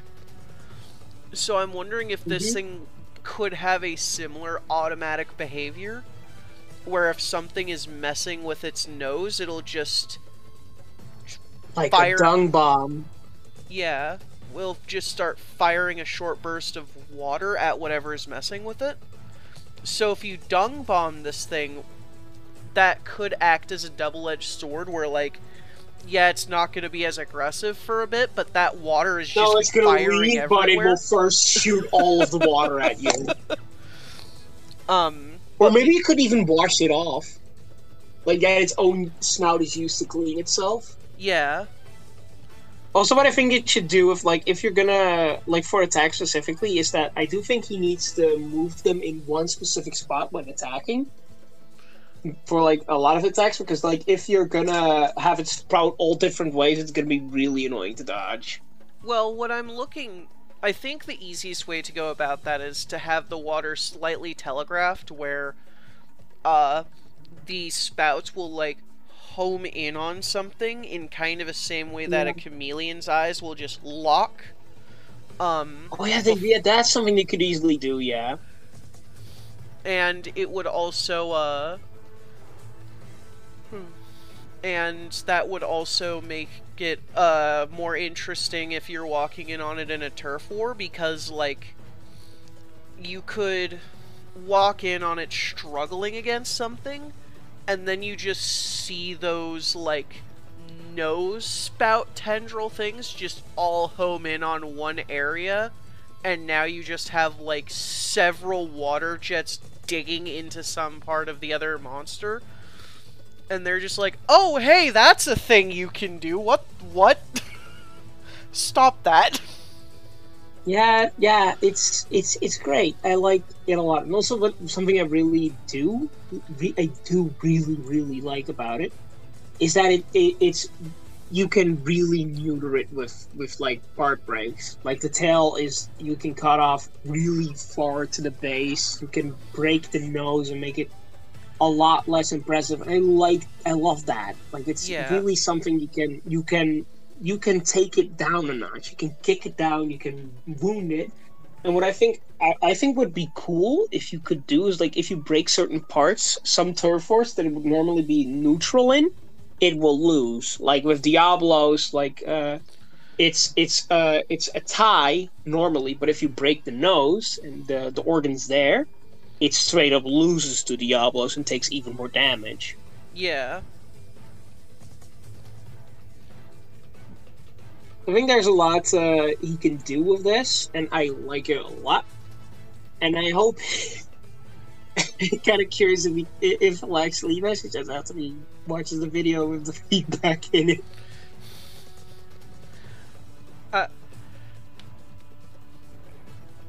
Considering that his is already the most detailed one so far, it makes me kind of curious, like, how many of the things we've said are, like, and ideas we've given are stuff that he already has thought about but just hasn't written down yet. That's also possible, yeah. I heard that he was already working on this earlier, which is just good.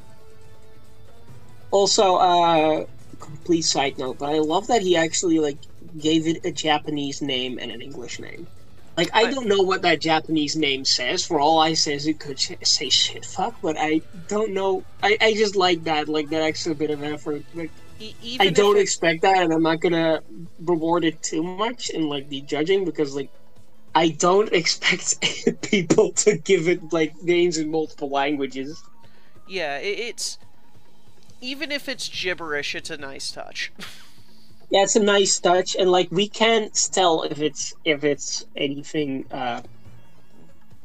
specific, or if it actually makes sense, or if it sounds good. We don't know.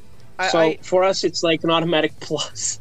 Yeah, it's just like, it's there, it's a nice touch. I'm not really good, you know. Yeah. Anyway, I think we've talked about it quite a bit. I like it a lot. It's a fanged beast, which are... Yeah, there are a lot of good ones. Like, my favorite specifically is a fanged beast, and one of the ones that I think I talk about the most in the server, Rajang, is one that is also a fanged beast. Because the category has a lot of options, because it's just mammals. Yeah. The group is just mammals, except for Kieran, because fuck that thing. Genuinely, though, fuck that one. It doesn't. I will write some. I would ask his help with that because he can easily point to it just being gibberish, I assume. Good strat, oh my god. Anyway, overall thoughts, I love it a lot, and this is very detailed so far, and I really look forward to reading more, just like with all of the other ones. And now I think it's time for us to go look at Lego's changes, because he posted them. We might as well, because we have some time left. Yeah. Alright,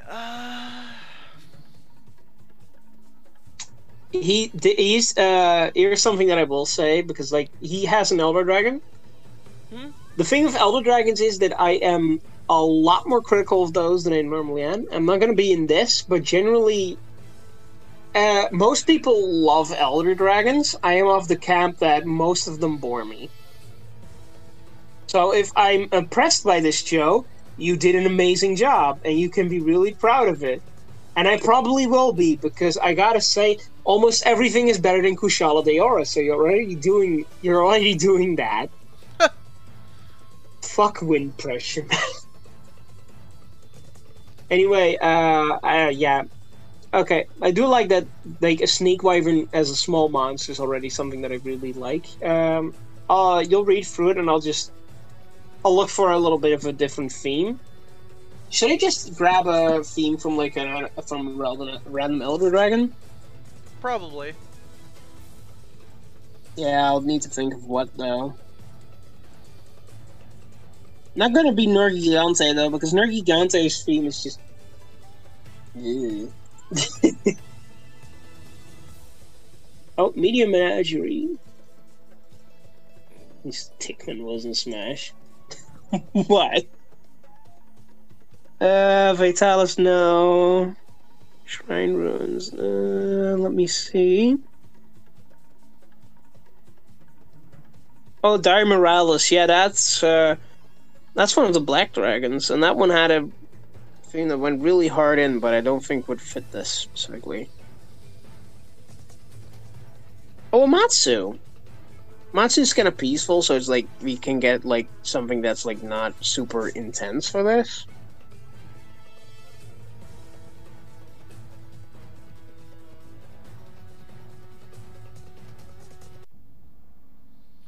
Okay. Do you want me to give you a second to read through before I comment? Oh, you can already comment, I'll read through it.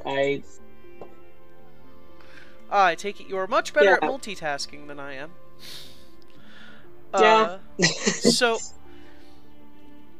I'm already seeing something that makes this stand out amongst other Elder... Given what I know about other Elder Dragons, in that it sort of reminds me of, like, a carnivorous version of, like, a panda or koala, where it's like, I like these things, these are my food source, do not touch them, and I will leave you alone. And just having something that has that much of a symbiotic relationship with another creature, despite being, like, logically one of the strongest things to just in the world, absolutely fascinates me, because it's sort of,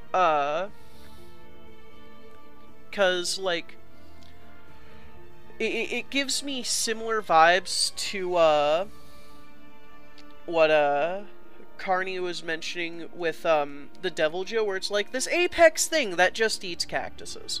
That was Diablos. Or Diablos, right.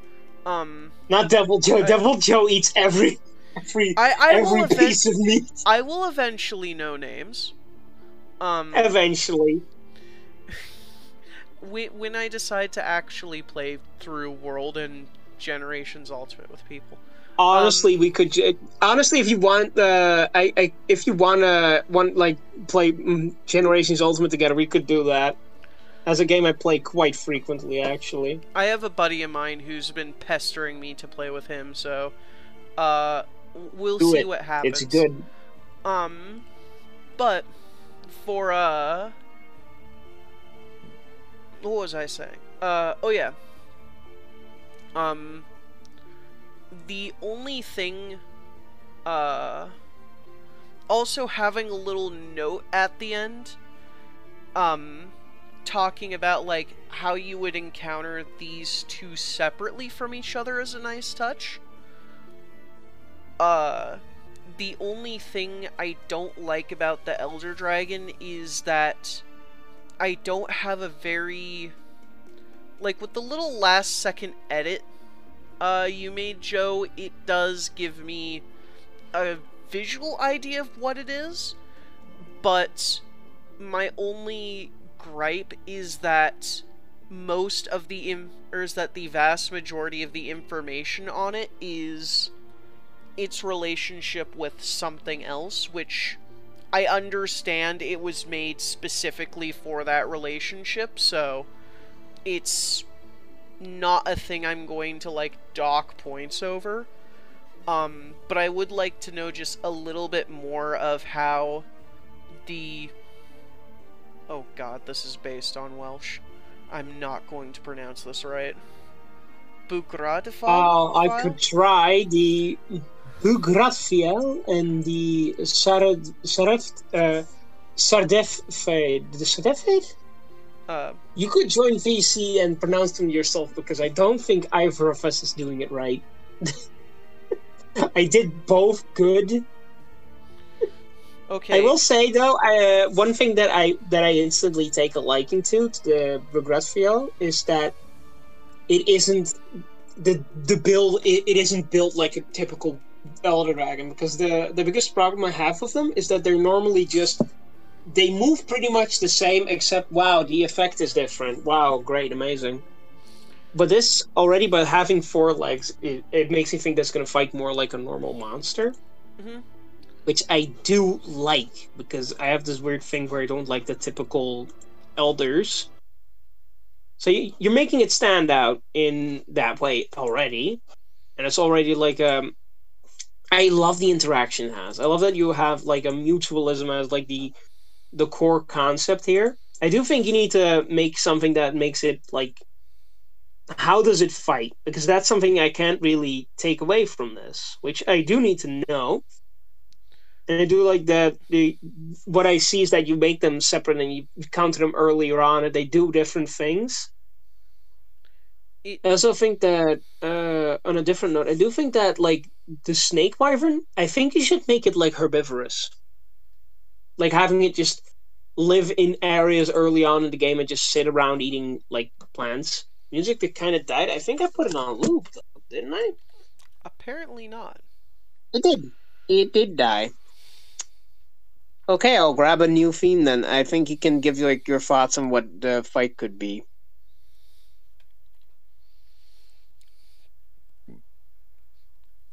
I'll just grab the Lao Sheng Lung theme. Because Lao Sheng Lung is kind of lame. There's no reason. They just wanted to say that Lao Sheng Lung is kind of lame.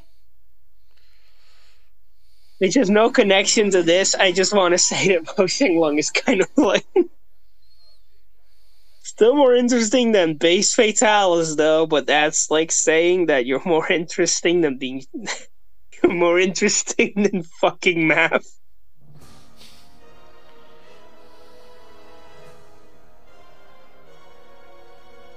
Yeah, this is Elder Dragon music.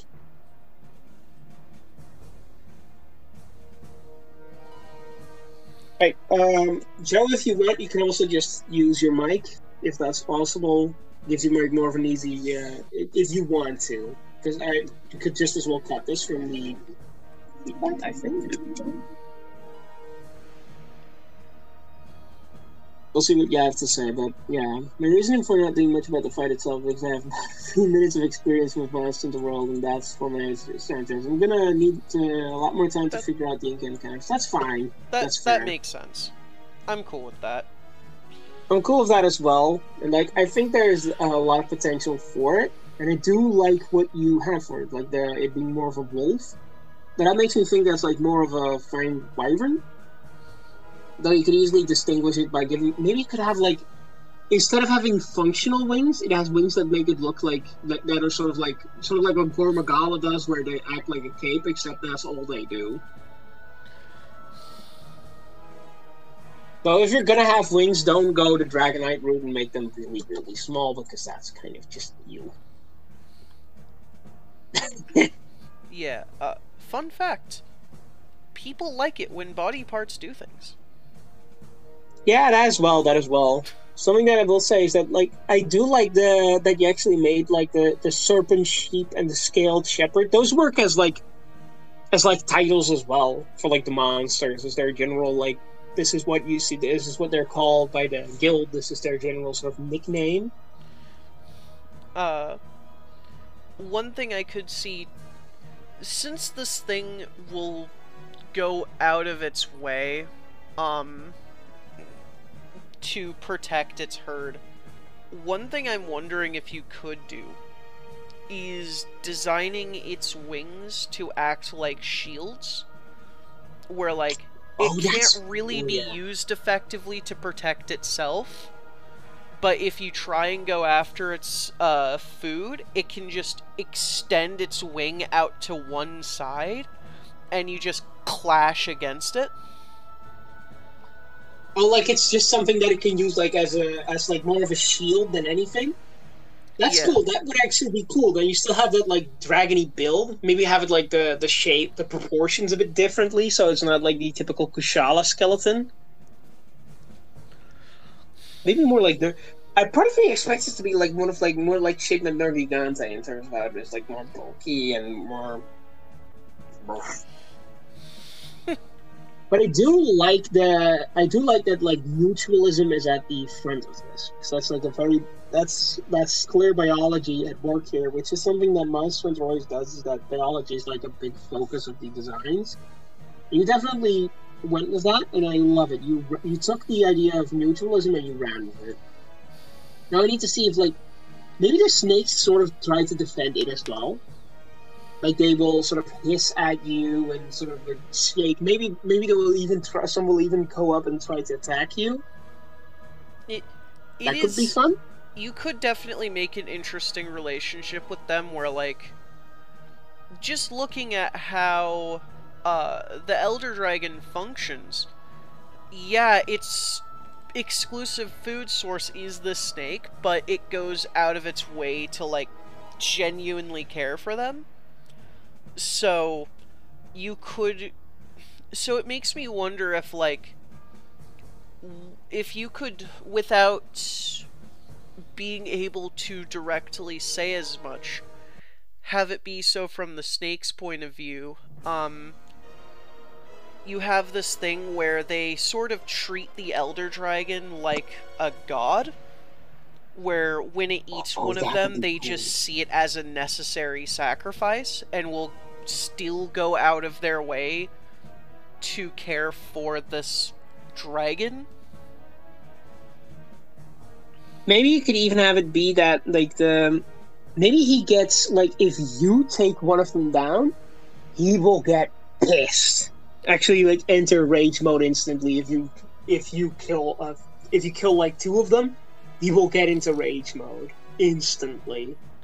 I mean, he does already allude to that at the very end of the document. He does. Oh! Also, the thing with this Elder Dragon is that it's kind of harmless in a lot of ways. Maybe, like, you could make it so that there is some threat to them, and it's maybe, like, more that the snakes cause a problem than he does. Yeah. Like, because they're being protected by it, there's too many of them, and they're too much of a burden to the ecosystem. Not to mention, one thing he mentioned is that when it comes to turf wars with these, because the turf wars would mostly be started by either something messing with the snakes or the snakes messing with something, that this thing will come in and just end fights if a turf war breaks out, and just go ballistic in any turf war where its snakes lose. And he did name drop Moist Shimaudo as like as a main example of something that it would probably get in a lot of fights with, because this thing that because a fang beast that strips like biomes of their ecology, just wandering into a nest of Sardifod. Yeah, that would get the Elder angry. I could also see it like, I think like with the herbivores like Gamoth, I think there would be like these, I don't think they would ever attack each other. Like Gamoth, I think like herbivores would understand, yeah, it's not going to do anything to me, so they would just ignore it. Even something like Gamoth, which is pretty aggressive, would just ignore it because it knows that it's not a threat to it, and it's young, to her and her young. So they will just walk past each other, and I think that's a really cool thing for these elder dragons and apex monsters. Just because their apex is a herbivore, it just walks past and ignores it because it knows it's not a threat to it and it's young.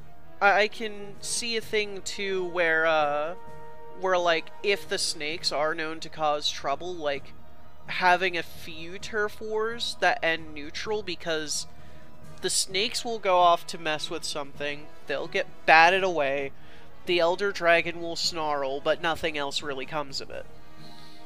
Oh yeah, like that could surely happen. Like maybe like a snake tries to would need to be a less aggressive monster. Maybe like even some of the early game monsters, like Great Baggy. A snake would attack the Great Baggy, put it to sleep and walk away before after the elder pushes it away, because it didn't do anything, it just put it to sleep. Yeah. I do like him a lot. I do want to know how he attacks, because we know that he has loads of scales, so I could if a massive scales the size of a large wall, okay, then I read it wrong. That I thought he had like he is a large mass of scales the size of a large hill. I did read it right. The size of a large hill, that honestly makes me think it's like a siege monster more so. If it's like a large hill, it's like multiple. That's like, is that like, how big is a large hill actually? Because depending on the size, that would make it like a siege battle. In that case, there aren't going to be any real turf wars because it's so big that nothing is going to bother them. Just run away from it. Completely covered in scales, not his actual shape. I meant more size. So is it like normal size? Because then turf wars are more possible than they would be if he was like Lao Sheng Lung, which would be 80 meters long. Yeah, it's more, am I stabbing this thing or firing a cannon at it? Yeah, that's the case, yeah. I do, something I will notice in general. Okay, I think that we're going to see a lot of... and by large man will be... I mean, bring the heavy artillery. Okay, so it's like Lao Sheng Lung. Yeah, then I don't think it will really have any turf wars. I mean, it could. Like, maybe with, like, Lao Sheng... It could have a turf war of Lao Sheng Lung, but Lao Sheng Lung just usually just runs away. Depending on the size, yeah, that makes it... Like, it's big. Bring the heavy artillery. I could see... The thing is it going to be Gamoth-sized, or is it going to be an actual siege battle? Like, Gamoth is massive, but it's not a siege. Where it's like this giant thing you need to keep away from a fortress.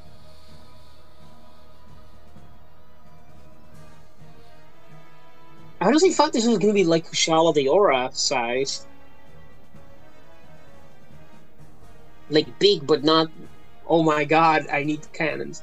With elder dragons in general, you do want to bring heavy artillery. With Kirin, you want to bring it just to fucking end the fight earlier. But with others, you want to bring it as a safety precaution. I'm just realizing that I'm basically just using this moment to shit talk Kieran, and I'm not sure if that's a great thing or the best thing. I'm sure all 2 of the Monster Hunter fans that watch my channel normally will watch the playback of this and be like, yeah, fuck Kieran. There are a few. It's not as safe to do as shit talking Kushala though. Like that's the safest bet you have. There's not maybe Plesioff or pretty much any piston wyvern. The fish are bad. If someone makes it makes a good piscine wyvern, honestly, instant respect. Because boy, Monster has only managed to do that once since 2004. Okay, I think, given what he described, I'm thinking this is probably a siege battle because he mentioned it would be the size of a large concert hall for an adult. However, the way he's phrased that makes me wonder if you could have 2 variants of this thing where you have a younger version the siege and the young. Yeah. You have a young version that you would fight normally, you get all the fun turf war stuff in there. Oh, you don't know what a siege battle is? I'll grab a little link from the Gaming Goodness channel. Because one of the monsters in there is actually a siege battle. Funnily enough, the first one we have in the series, Lao Sheng Lung.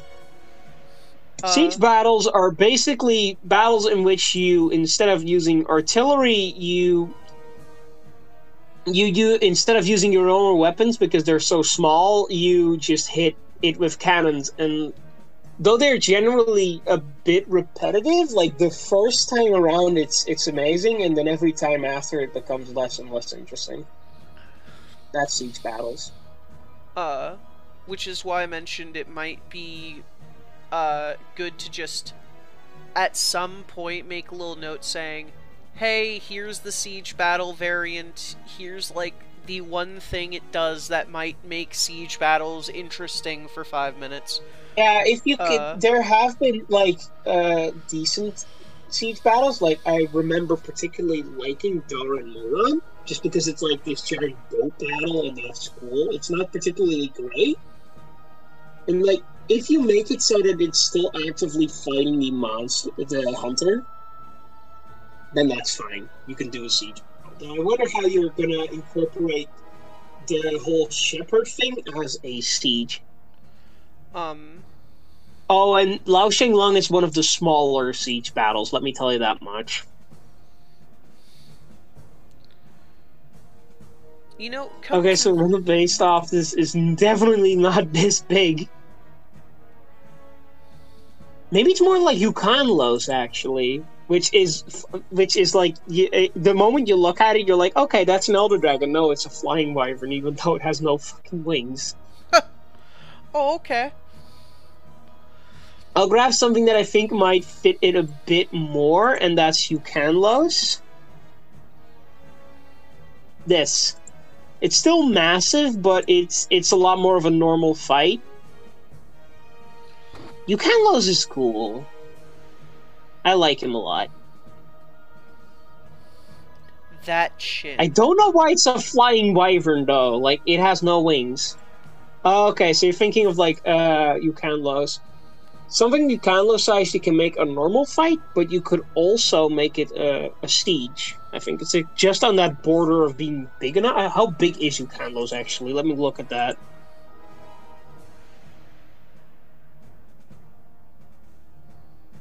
How big is Yukanlos? How big is that? How long is that boy, young? 31 meters and 88 centimeters. Yeah, that's like less than half of what Lao is.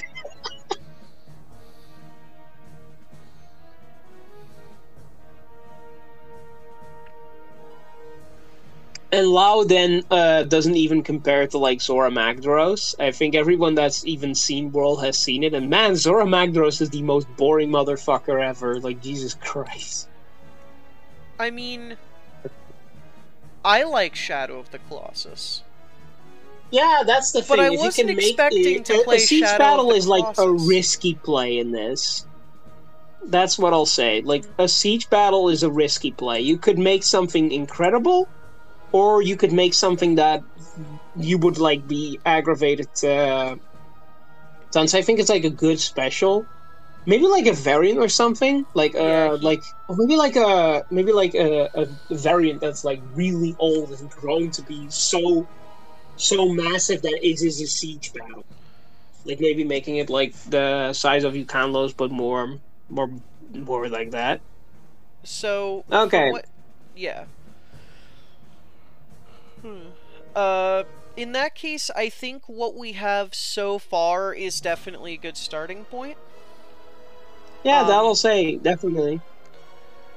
And personally, I think your best bet is to focus on what you have written down, and then once you're satisfied with that, think about, okay, do I want to see if I can make a siege battle that does something? If you can pull that off, I think... Honestly, I think it's like a risky play, but if you can pull it off, I think that is a very good chance of winning. Even though, like, if we get... with the amount of entries I have, I think we will do multiple victors, because we have... I think we have 6 entries already. Thinking at, like, yeah, I think we have 6 entries. I'm gonna count them. 1, 2, 3... I mean, if the captain works this out, then we have 4, 5, 6, 7. We could honestly, I think, if captain works it out, we could have 3 winners actually, just like with the Pokemon gym leader will have. Yeah, I'll probably want to like suss out the details on how we would go about deciding. Yeah, how we win, later, we'll figure it out later. But that's something we could do, and if in that, I think that like with this thing, there's at least gonna be like with how many entries we already have, there's at least gonna be like 2 winners though. Well, especially given the amount of effort involved. I mean, I think we should have. I was already under the impression that like each judge would pick their own favorite, and that would be a winner. Yeah, that was already a plan, but I thought we were gonna. I thought that if we have enough entries, that we would add a 3rd winner, and that would be whichever we both decide to be the best of them all. That's fair. Like that's what I plan to do with the Pokemon contest as well. Oh no, with that the plan was actually that we both pick our favorite, and then we decide together on the 3rd winner. Fair enough. Okay, but anyway, this is I like what you have so far, and I really want to see you expand on, especially like the mutualism, and give it something else to make it like unique. Because like most elders have like an ailment or something that they really call their own, and I'm curious if you're going to go that path, or you're just going to make it interesting in some other way.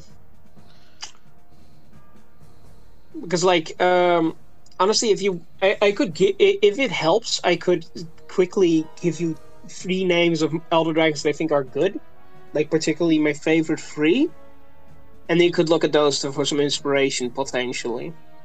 Okay, I'll quickly list them. It's up to you to find videos of them, especially since one of them is a massive spoiler. Technically not anymore though, because it's like in trailers for expansion passes, but whatever. These things happen. These 3 monsters are my favorite Elder Dragons.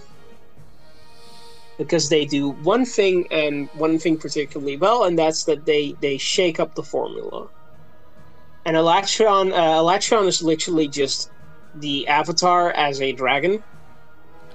Oh yeah! The all of the elements. The thing that my roommate complained about when it first launched onto World, because what do you mean I die if it sneezes at me? Yeah, that's Electron. Is he not used to fighting Black Dragon? Has he not fought Electron before? That's always been the case. Electron is horrifying. If but it's I beautiful remember right, he was, when he was complaining about it, he was actively comparing it to Savage Devil Joe. Yeah, Savage Devil Joe is quite a level below it because Electron is what is referred to as a black dragon. So you know how okay, so quick comparison. You know how Elder Dragons are like the gods of Monster Hunter? Yeah. Black Dragons are the Elder Dragons of the Elder Dragons. Great. Fantastic. And to give an idea of how horrifying Electron is, I'm just going to play its theme for a short bit, because it's also really cool, but also horrifying, and it gives me PTSD.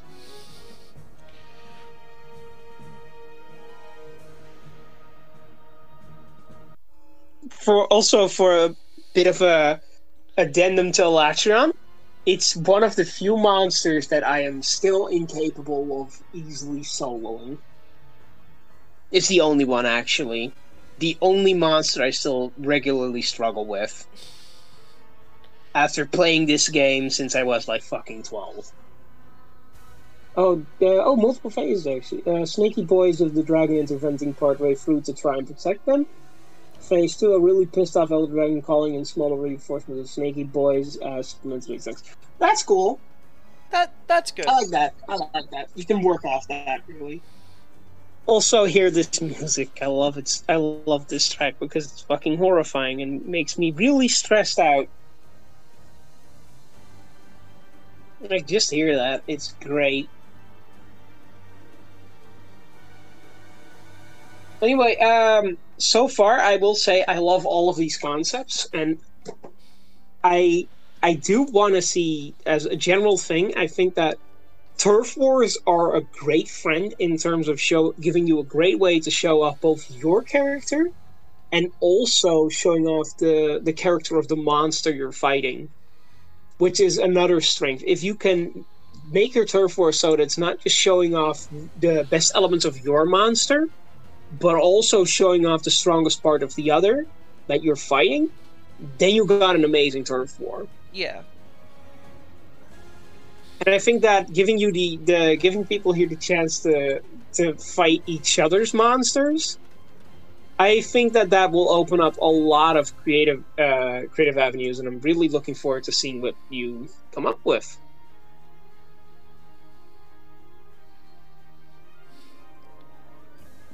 Also, because we're finishing this off, I feel like just one little joke is kind of necessary for this. Yeah, well, yours has a lot of stuff already going for it, and I do like it quite a lot.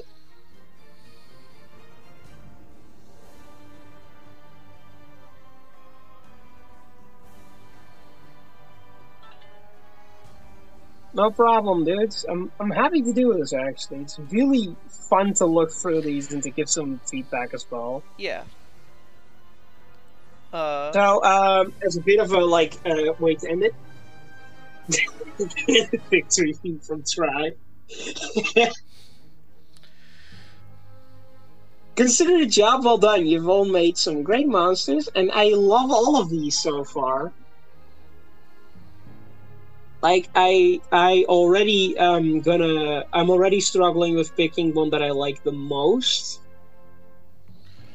which for this stage is like, it's just base concepts, so that will probably change eventually where I can pick it, but at this point I am really torn between everyone, because all of them have some amazing ideas, Golem, which had the thing that's running across the road, Kyle, which had the punchy boy. It's great. Stages of completion, that's cool. Yeah, it's cool for things to still vary. I'm curious to see how they develop further. Like, Kale already has an amazing personality, which which is also like which golems also have like that, like the bird wyvern, the bird wyvern basilisk that runs across the water and you knock it in and it struggles swimming.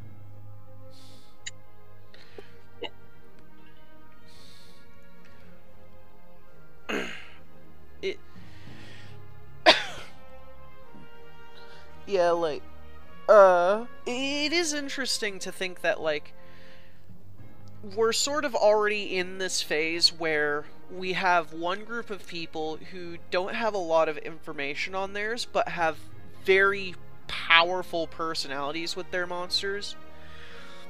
And people who've just gone, who have already gone pretty far into like the fine details with their monsters and their interactions with other things. And I think that alone is what's going to make this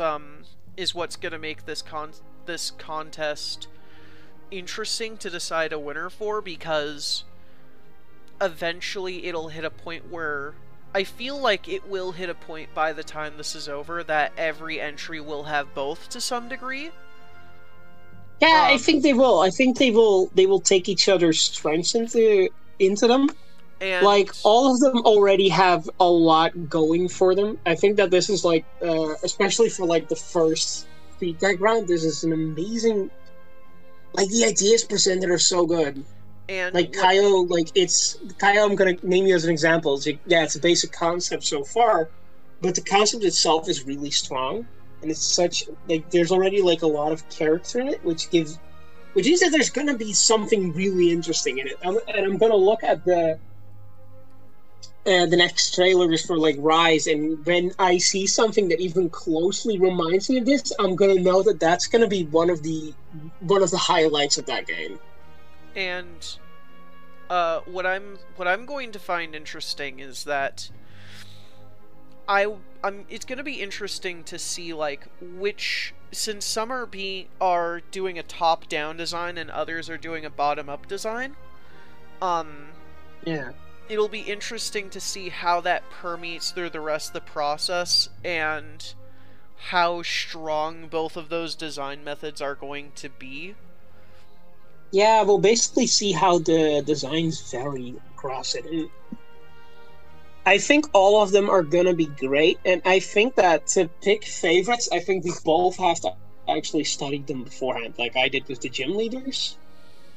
Because, like, this is gonna be something where it's gonna be extremely hard to pick any favorites. Because all of the ideas are amazing. Yeah. It's like the victory theme fits. Because basically this is a victory because you've already did good. You did good. I'm proud, I'm happy now.